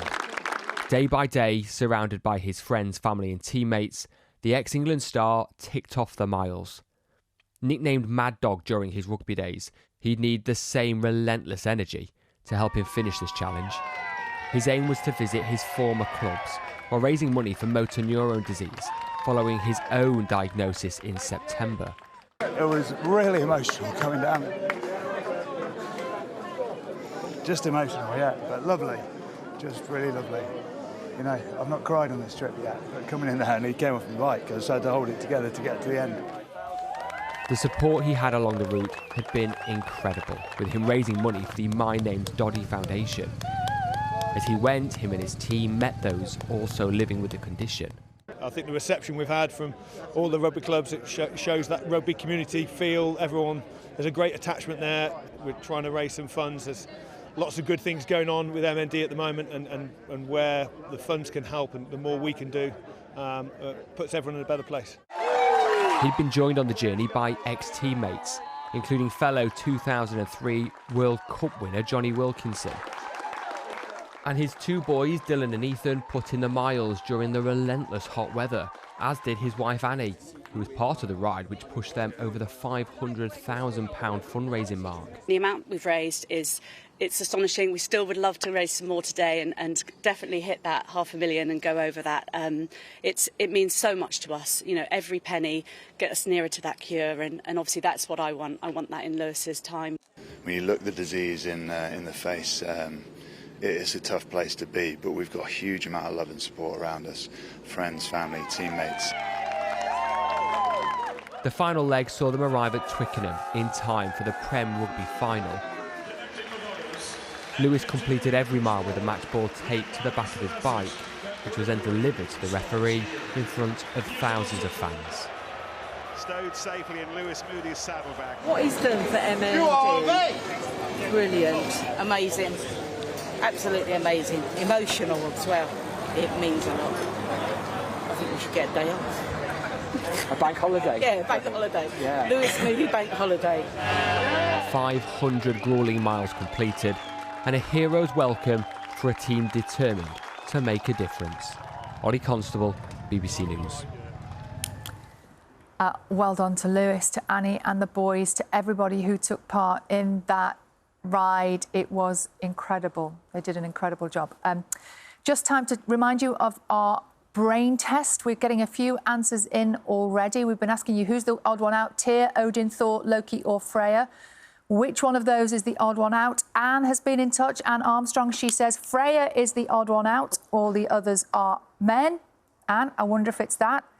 I'm almost certain Tyr is the odd one out. That's come from Marion, and we are getting a little bit of a theme, I can tell you, but I'm not going to give it away just in case you haven't worked it out just yet. There's something, when you know it, it's really obvious about those names. Do stay with us. The headlines are coming right up in just a moment.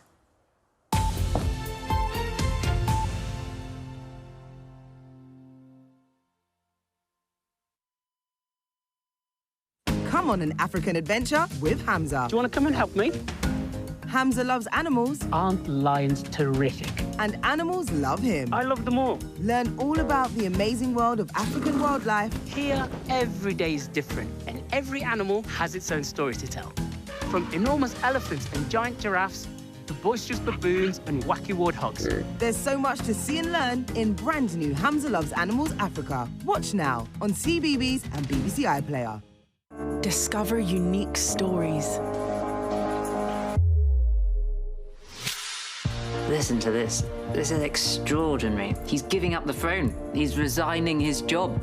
Anything that's nicked, you want back, especially if it has a sentimental attachment. Day one at college. Can't quite believe it. Only on the BBC. Watch on iPlayer.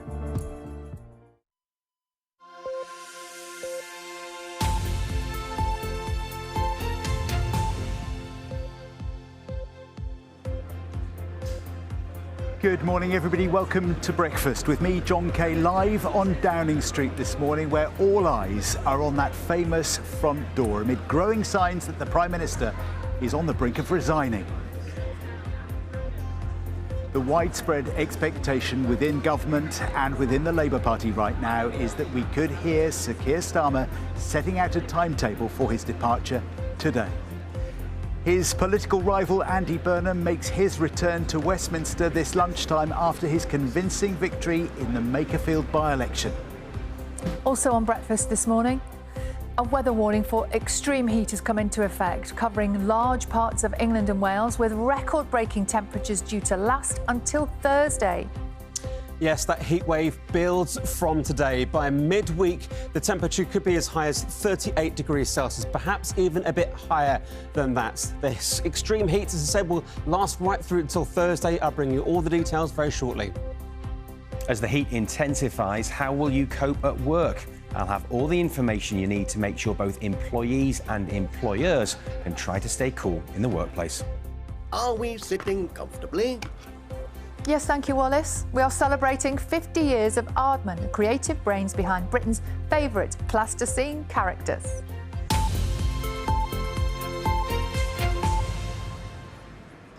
Good morning, everybody. It is Monday, the 22nd of June. We're live in Downing Street because if you're feeling the heat where you are right now, and we are feeling the heat in the sunshine here this morning, just imagine being Keir Starmer inside there, feeling the political heat and wondering what he's going to do and how he's going to announce it. Some senior government ministers have told the BBC this morning that he could announce his resignation plans within the next few hours. We are poised potentially for one of those lectern moments right outside the famous front door. There's Larry the cat. I think he's had 6 prime ministers over the last 12 years or so that he's lived here. Could we all be about to get another one? Now, Keir Starmer's likely leadership challenger, Andy Burnham, is heading to London today to be sworn in as an MP after winning the Makerfield by-election. We know that the Prime Minister was already mulling over his future at the end of last week. It's continued and gathered pace over the weekend. Some senior cabinet colleagues now have urged him to set a timetable for his departure. Around a quarter of his own Labour MPs have publicly called for a change in leadership.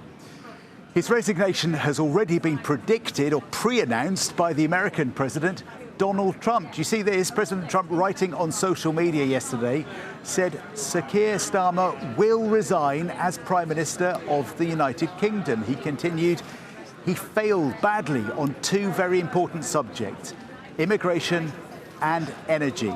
And then he goes on to conclude, I wish him well.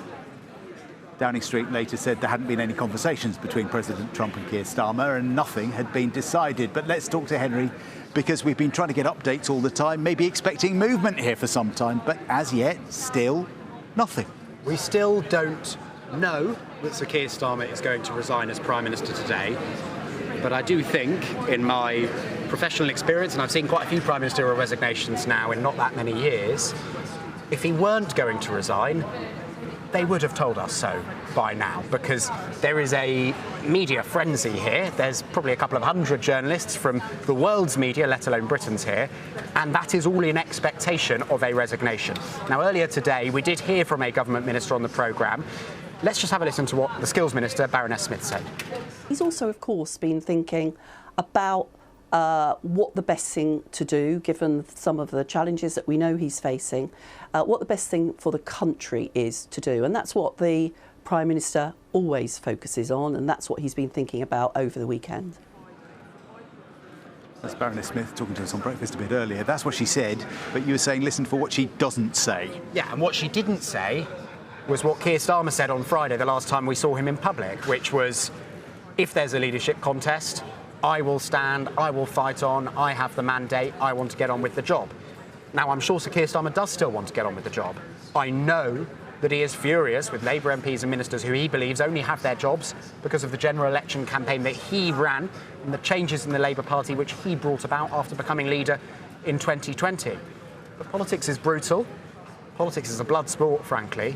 and it feels like things have moved pretty fast over the weekend. It really does, doesn't it? Since Friday morning, those results coming through. Henry, thank you very much indeed. Henry, Chris and the politics team from the BBC will guide you through whatever happens today until the end of breakfast and beyond across TV and radio and online. Let's speak now to Sir John Curtis, politics professor at the University of Strathclyde, and will be known to all of us from his election punditry and polling. Good morning to you, Sir John.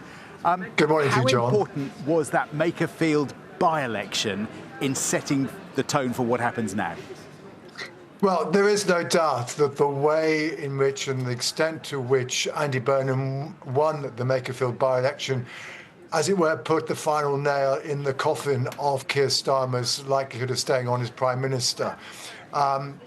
He won over half the vote in a constituency where reform had been breathing down Labour's neck back in 2024, opened up a 20-point gap over reform. And you have to remember, Keir Starmer has been presiding over a Labour Party that's been at 19, 20 points in the polls for some time, well behind reform, and where many a poll has said, well, if there were a general election tomorrow, reform would be potentially taking the scalp of many, many a Labour MP. And that is, frankly, a fate that Labour MPs wish to avoid. Now, that Mr Burnham's success in Makerfield came in the wake of the local election and devolved election results on May the 7th. And I think that was probably the point where the balance of probabilities shifted towards Keir Starmer going sooner rather than later, because the truth is, in Scotland and in Wales and in England, Labour's performance was the worst on record for going back a very long time. And I think that those election results brought home to Labour MPs it wasn't just a fiction of the opinion polls that the government was in deep electoral trouble, but it was actually manifest in the ballot boxes. And indeed, most Labour MPs were seeing the defeat of trusted local activists, local councillors within their own patch.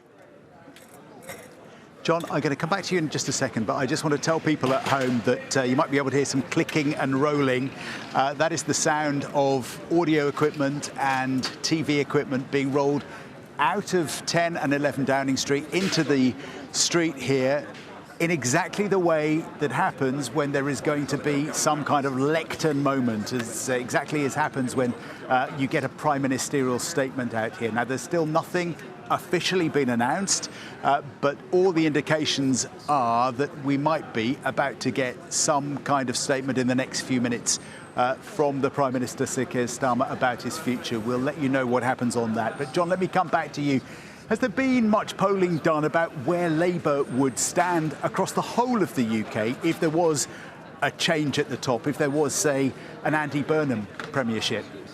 Yeah, there's been a certain amount of hypothetical polling asking people, if Andy Burnham were to become Prime Minister, how might you then vote? And I think one has to say a quite substantial word of caution goes around that hypothetical polling. But for what it's worth, it's been somewhat varied. At the lower end of the spectrum, BMG came up with an estimate that Labour's vote might go up by 3 points. Others put it around 6 or 7 points, but and at best, perhaps just edging ahead of reform. I think at the moment one has to say that's certainly perhaps an indication of Mr Burnham's personal popularity. He might well certainly help to bring back into Labour fold some of the folk who voted for the party in 2024, but are now disenchanted. But of course, the crucial thing will be not what if is the short-term bounce, if any, that the new Prime Minister will enjoy, if indeed we're going to get a new Prime Minister, but rather how well does Mr Burnham do the job? Does he indeed, as we anticipate, prove to be a more effective communicator than Keir Starmer? That's always been one of the Prime Minister's key weaknesses. But also, and this is where we've got much less to go on, is will Mr Burnham be able to provide a sense of direction to the government, which again, Keir Starmer find it difficult to do, and to manage 10 Downing Street and Whitehall on a day-to-day basis so that government looks as though it's being more effective than the public at least perceived it to be during the course of the last 2 years. Professor Sir John Curtis, thank you very much indeed for joining us, because it's all systems go here on Downing Street, Henry, isn't it? I mean, there's a lot of activity, noise volumes rising. It looks like a statement is going to happen shortly. Yes, it is. The equipment for a lectern moment is being assembled literally right behind us, in fact, as we speak. And again, we don't have confirmation of this, but I think pretty well the only reason the Prime Minister would be making a statement in Downing Street this morning is because he's resigning. And would you normally get an indication from the Downing Street Communications Office before a moment like this? You wouldn't normally just see the things being trundled out, would you? Well, look, in a funny way, we have had our indication over the past couple of days, haven't we? Because we had Peter Kyle out on the media yesterday, the Business Secretary, saying that the Prime Minister was taking time to reflect on the political realities. We had Jackie Smith speaking to us earlier today, making it pretty clear that the Prime Minister isn't fighting on. So the fact that we have been rampantly speculating that means, informed speculation I should say, that means the Prime Minister is going to resign, and it hasn't been denied, has been its indication of its own. But yeah, this is the practicalities being assembled around us of a Prime Ministerial resignation moment. And obviously we don't know until we hear the words, but effectively he's got no choice now, has he? Yeah, I think that's right. I think that's what Peter Kyle meant by political realities, which is that the Prime Minister has ended up backed into a corner. There was still some political headroom for him in the aftermath of those dismal May election performances for the Labour Party, because it was pretty clear that certain cabinet ministers, for example, didn't like the look of Wes Streeting as an alternative and were preferring to wait for Andy Burnham. But I think the scale of Andy Burnham's victory in that mayoral by-election, in that parliamentary by-election in Makerfield, which was seen. Here we go, just show you here. There's some more members of the Downing Street communications team coming out from number 11, carrying tripods and cases and photography gear to record this moment from their point of view as well. I have to say, the speed with which they're coming out is striking, isn't it? This is, I don't know whether it's been hastily arranged, but it seems like they want to get it on air as soon as possible. Yeah, I think so. And I think perhaps one reason for that is, as we've been reflecting all morning, John, Andy Burnham is on his way down from the northwest of England. We understand he's saying goodbye to the staff he's had at the Greater Manchester Combined Authority over the past 9 years. But then he will be swearing in as an MP, that formal moment where he swears an oath of allegiance to the King in the House of Commons at 2:30 today. And at that point, attention will inevitably shift to the man who so many people believe is about to become the next Prime Minister. Now, what does about to become mean? That's quite important. And what we don't know until we hear Sir Keir Starmer's speech is whether Keir Starmer is going to say that he'll stand down pretty quickly, or whether he'd say that he'd like to wait 3 months or so, perhaps until September, when the Labour Party has its annual conference. I keep worrying you're about to get knocked over by these guys with their cables. Morning. Yeah, there's miles of cable being laid out for these. The lectern is more important than my health, John. The lectern will go there. And every Prime Minister gets their own lectern, don't they? Is that right? Yes, certainly was true during the Conservative years. That each Prime Minister slightly changed the sort of architecture of their lectern. For some reason, it's Liz Truss's that sticks most in the memory, even though we can't have seen it very often, given she was only Prime Minister for 49 days. It sort of had this sort of jumbled Jenga tower effect. But yes, I mean, I think whoever succeeds to Keir Starmer, the question of what the lectern looks like will be quite far down their to-do list. But it is, I think, something that new Prime Ministers do get to decide. And in terms of what comes next, who comes next, a lot of that will determine on what kind of timetable Keir Starmer sets out, won't it? You know, whether he wants to go as soon as possible, whether he wants to hang around till the other end of the summer. Well, it works in both directions. So yes, who comes next, what happens next slightly depends on the timetable we hear from the Prime Minister. But actually, it's also the other way around. If the Labour Party is going to have what's being called a coronation, if the Labour Party is to make Andy Burnham the Prime Minister, because if it is a coronation, it would be him, unopposed, then I think it becomes quite hard for them to explain to Labour MPs, but also to the country, why they'd have this 3-month interregnum. But I do know that there are people around Andy Burnham who would like that time and space to spend time thinking about what exactly it means to translate his blueprint into practice. I think that's the microphone. I heard 1, 2, 3 testing, and the gentleman there, who I've recognised from how many more resignations and arrivals that we've six seen over the last 10 years, or this will be the years. sixth in a decade. He's going backwards and forwards and now testing the volumes, and I imagine that is the microphone that will go at the lectern. It is extraordinary, isn't it, that we're less than 2 years since that general election, where Keir Starmer did what he said he would do, but many people thought he couldn't do, and delivered a Labour victory with a massive majority, and yet here he is apparently having to face the end. It is an extraordinary personal and political failure from Keir Starmer, let's be bald about it. From a man who has only ever known professional success his entire life. He reached the top of the legal profession as the Director of Public Prosecutions. He came into politics fairly late without much of a political background, was very quickly a leading figure in Jeremy Corbyn's shadow cabinet, won the Labour leadership at a canter at the first attempt. As Sir Keir Starmer always says, nobody ever believed that after Labour's worst ever general election defeat in 80 years in 2019, that just in one term he would be able to lead Labour to government. And he says that again and again because it's true, no one did believe him, and he did. And not just deliver them to government, but deliver them to government with a colossal majority. If we had had this conversation, John, on July the 5th, 2024, in the aftermath of that general election landslide, I would have thought you were off your rocker if you told me that Sir Keir Starmer would be resigning within 2 years. It is an extraordinary act of political failure, whatever the debate you can have about the particular reasons why he has ended up at this point. You can hear some protesters who've gathered at the far end, only a handful of them, as all this activity goes on around us. It looks like they're looking at their watches as well, like they're gearing up to a specific deadline, and we will of course bring you whatever Sir Keir Starmer has to say live here on BBC One in conjunction with our friends and colleagues at the BBC News channel as well. I can see some Labour Party government staffers are coming out as well, just checking everything's in place. Some of the communications team constantly on their phones messaging, I guess, people in there. And you have to think about this in a personal capacity as well, don't you? This is a man who, yes, spoke to his cabinet colleagues at the end of last week about what he should do, but at the same time, he was also consulting his wife and his friends and his family.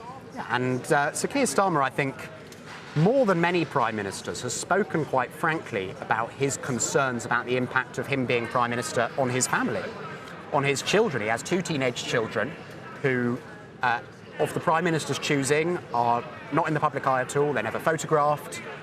Their names are not public. And he has been very concerned always to keep it that way. And he's been quite frank, actually, at times, about how he worries that they're at a difficult age for him to be Prime Minister as teenagers. And look, I think the impact on his family, who have spent 2 years living up there, will have been very intense, clearly. And of course, we also had in the last few weeks the conviction of an arsonist who set fire to his family home, although he's not living there at the moment, but his sister-in-law is. This is intense stuff. And I'm sure as well, as he spoke over the weekend to his wife Victoria at Chequers, the Grace and Favour residence, and they'll have been wondering if it was their last time at Chequers, where they spend most weekends. I'm sure it was a deeply personal moment as well as political. That's true of so many prime ministers, but especially Keir Starmer, because he's quite unknowable, even to people who have worked closely with him for 6 years. And I think a lot of his staff actually didn't quite know what mood he would return from that conversation with his wife in, but it's pretty clear he's resigning. Just when you're talking about that, about being a dad and having teenage children, it's a week, exactly a week ago, that he gave that press conference here announcing plans for a social media ban, and was absolutely resolute. This wasn't a legacy issue. This was just the next step on his government that he was sticking with. I mean, extraordinary how much has changed in those 7 days. Yeah, I mean, I don't think Keir Starmer was being dishonest when he said, I don't see this as a legacy issue, when he said he was determined to fight on, that he was resolute, that he believes his government is getting to grips with the big issues facing the British people. It's just that political reality, to keep returning to Peter Carl's phrase from yesterday, has caught up with him. Keir Starmer, if he is resigning, as we assume he is, he's not doing so because he thinks his critics are right, John. He thinks they're wrong. He thinks that the Labour Party has lost its nerve. He thinks it's... Here we go. Henry, let's move away because we have the lectern coming out now. outside of number 11, where a lot of the equipment and a lot of the staff are actually based and housed. But Sir Keir Starmer's lectern being put into place right outside that world-famous number 10 front door. And it looks like a statement from the Prime Minister about his future is imminent. They're just making sure it's in exactly the right point, plugging in the microphones. Probably working out how to avoid the bright sunlight and shadows, because unusually for Downing Street, it's really warm here this morning, isn't it? We've had some chilly and cold, dark, windy mornings, but right now the sun will be shining on Keir Starmer as he makes this announcement. And of course, 10 years ago this week was the Brexit vote. Another milestone which just puts this kind of moment into political significance, doesn't it? And reminds us of, raises questions about governability of this whole country and how we are going forward. 10 years ago tomorrow, John. Yeah. And in the aftermath of the Brexit referendum, as a young political journalist, I stood here in Downing Street and watched for the first time that I'd ever seen a Prime Minister, David Cameron in that case, resign, with, in his case, his visibly emotional wife Samantha by his side. If you had told me then that I would see this happen 6 more times in just a decade, I wouldn't have believed you. And I think there are all sorts of interesting questions about whether the political turbulence that the Brexit referendum unleashed is one of the primary causes of why there have been so many prime ministers over the past few years. Certainly Theresa May was brought down by her failure to deliver Brexit, Boris Johnson brought in by it. But I think there's broader things. You've got to remember, Sir Keir Starmer, the primary reason that Sir Keir Starmer is leaving office is that Labour MPs are worried they're going to lose their seats, their jobs, at the next general election under his leadership because of his unpopularity. The UK isn't the only country where political leaders are plumbing new depths of unpopularity. There is something happening across the Western world, in Germany, in France, to an extent in America, although they have a very different system. So there are interesting trends here in the UK, a country where we used to have such stability when it came to the occupants of that building there. But there is also something more global going on that is fascinating, that people will talk about and debate for, I think, years to come. I tell you what, this guy here, I've seen him come out and do the testing of the microphones umpteen times over the last few years.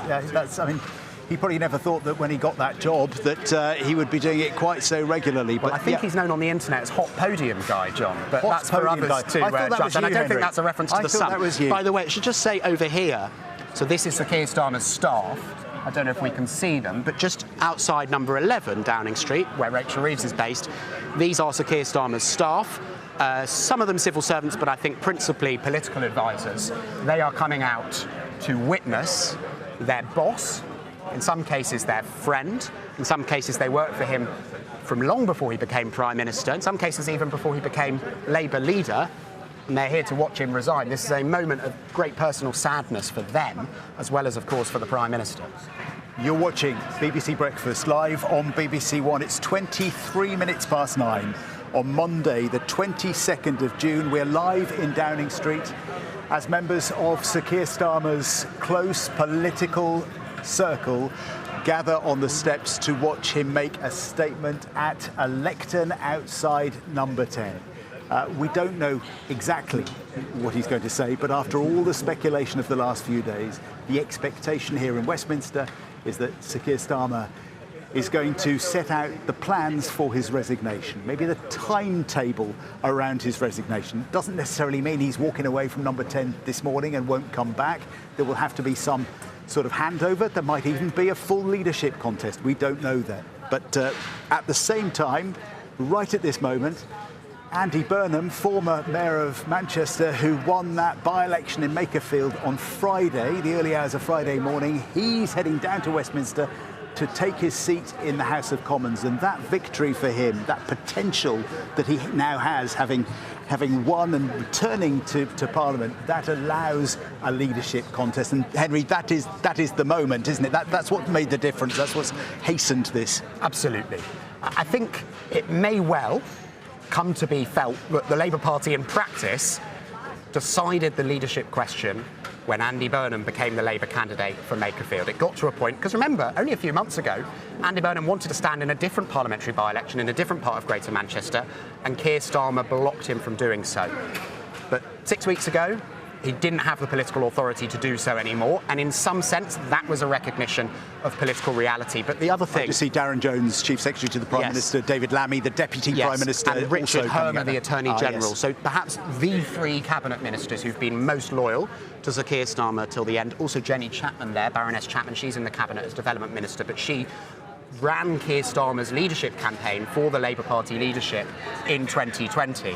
And, you know, whatever timetable we get from Keir Starmer here for his departure as Prime Minister, he will be resigning as leader of the Labour Party in order to allow that process to begin. There's also quite a lot of senior officials, as I said, who've been working in his Downing Street for many years. And this is, you know, a real moment of personal sadness for them. We've seen it with other Prime Ministers too.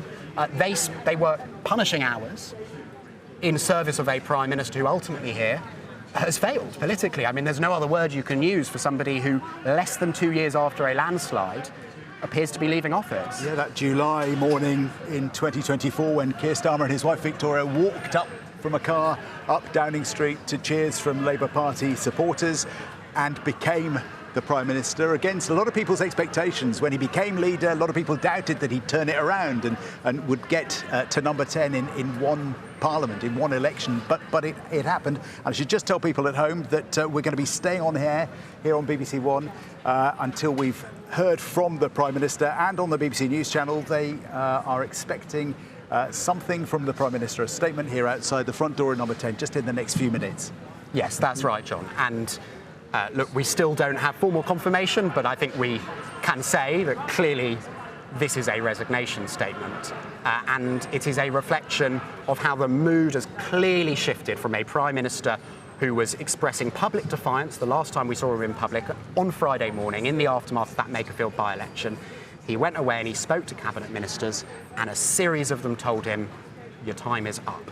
And actually that in itself was a sign of how his political authority had collapsed, because we've known for 6 weeks now that back in May, Ed Miliband, the Energy Secretary, Shabana Mahmood, the Home Secretary, told the Prime Minister that he ought to set out a timetable for his departure.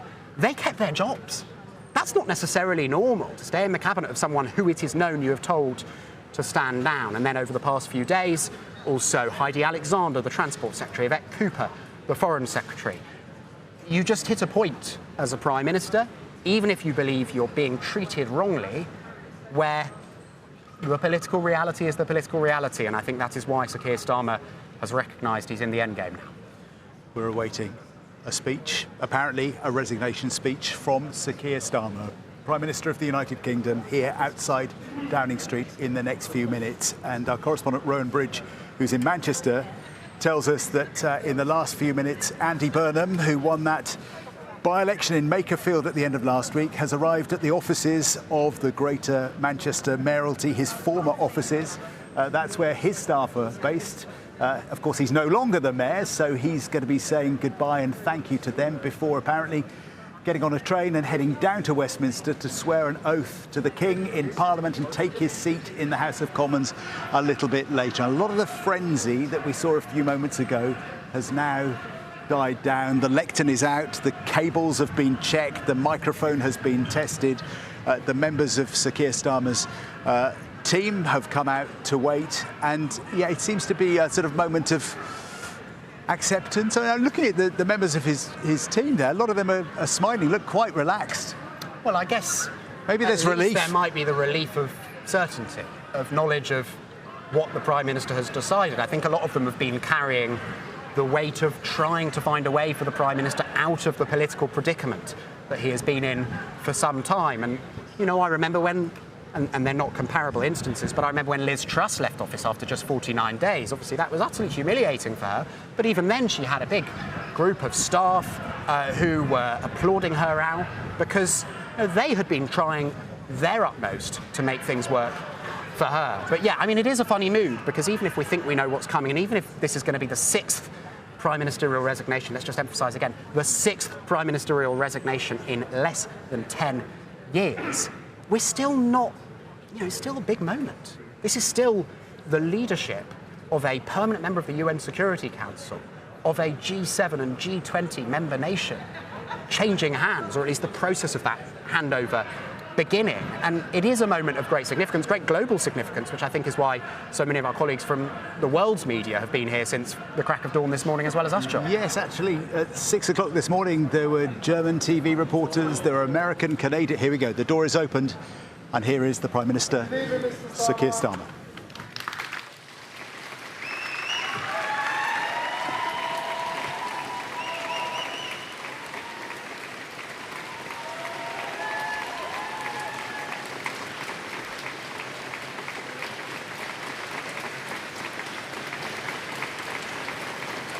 Thank you. Thank you. Walking up this street 2 years ago was the proudest moment of my life. A new Labour government, the first in 14 years. A page in our country's history turned after years of disappointment and despair. The chance to change the lives of millions of people for the better. That's what I came into politics for. The journey to that point was not easy. 6 years ago, I inherited a Labour Party that was politically, financially, and morally bankrupt. I was told time and time again that my party was finished, that we were consigned to history, that a majority at the general election, let alone a landslide majority, was impossible. But we proved those people wrong because we changed our party, ripping out the poison of anti-Semitism, restoring trust on the economy, defence and national security, and becoming a party that once again stood proudly with, not against, our national flag. The hard work of change was with a singular purpose, not power for power's sake, but to change Britain for the better, to build a fairer country with dignity and respect, where everyone is seen, everyone is valued, wealth and opportunity for all, not just the privileged few. And look at what we've achieved in just 2 years. An economy that is stronger, growing faster than our peers. Wages rising faster than inflation in every single month since we came to power. Investment secured, infrastructure being built. An end to austerity, with the fastest fall in NHS waiting lists for 17 years. The biggest improvement in rights for workers and renters in a generation. The biggest uplift in defence spending since the Cold War. Small boat crossings falling. Asylum hotels closing. Protecting young people from social media. And 500,000 children being lifted out of poverty because of the choices that I made. Our reputation in the world restored, with Britain once again standing up for decency, respect and the rule of law, securing trade deals, standing with Ukraine, standing up for our values and rebuilding our relationship with our allies in Europe. Change promised by a Labour government, change fought for by a Labour government, change delivered by a Labour government. But I know the question being asked now is not who was best placed to change the Labour Party, to take us into power and to begin the vital work of improving lives for millions of people. Those questions have been answered. The question my party is asking now is whether I am best placed to lead us into the next general election. I have heard the answer of my parliamentary party to that question, and I accept that answer with good grace. Every decision I've taken has been about putting the country I love first. That is why I will resign as leader of the Labour Party. I have spoken to His Majesty the King this morning to inform him of my decision. I will ask the National Executive Committee of the Labour Party to set out a timetable with nominations opening on the 9th of July and completed by the summer recess. In the case of a contest, this will ensure a new leader is in place before Parliament returns in September. I will remain in post as Prime Minister until the contest is complete, and I will do everything I can to ensure an orderly handover of power. I will also give my successor my full and unequivocal support, knowing that they will inherit a Britain that is far stronger and fairer than the one I inherited 2 years ago, better prepared for the challenges ahead and better able to ensure the Labour Party secures a second term in office. I want to thank all of those friends and colleagues who have been at my side for these past 6 years or so, for their incredible commitment, service and support. I want to thank the brilliant Number 10 staff and our country's extraordinary civil service who dedicate their lives to public service.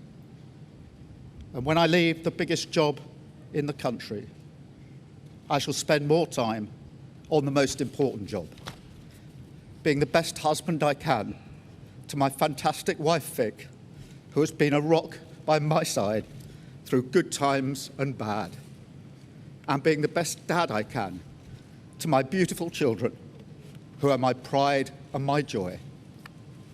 Thank you very much.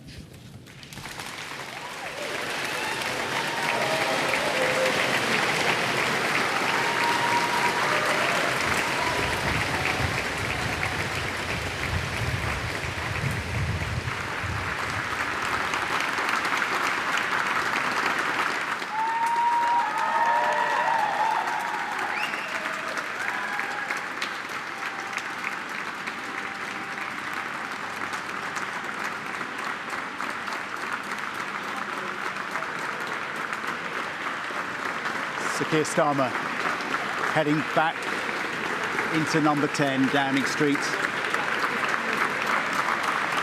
with his wife Victoria at his side. Applauded by members of his team who'd come from inside Number 10 and Number 11 onto the steps to witness that moment for themselves. And Henry, a Prime Minister who at times was said to struggle to connect emotionally with the British public, clearly emotional as he ended those few words. Sir Keir Starmer was in tears there as he spoke of the wife and children who he has sought so hard to keep out of the limelight during his 2 years as Prime Minister, during his 6 years as Labour Party leader.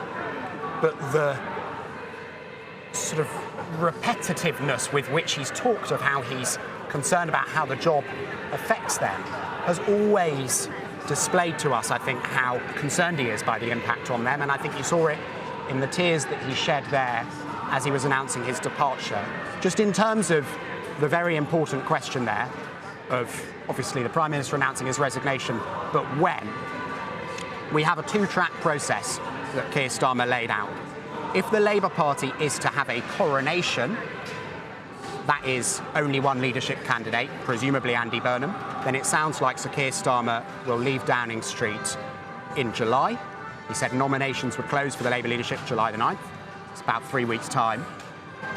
If, however, there is a full contest, then the candidates would put themselves before Labour Party members over the course of the summer, and then the Prime Minister would change in mid-September in advance of the Labour Party's annual conference.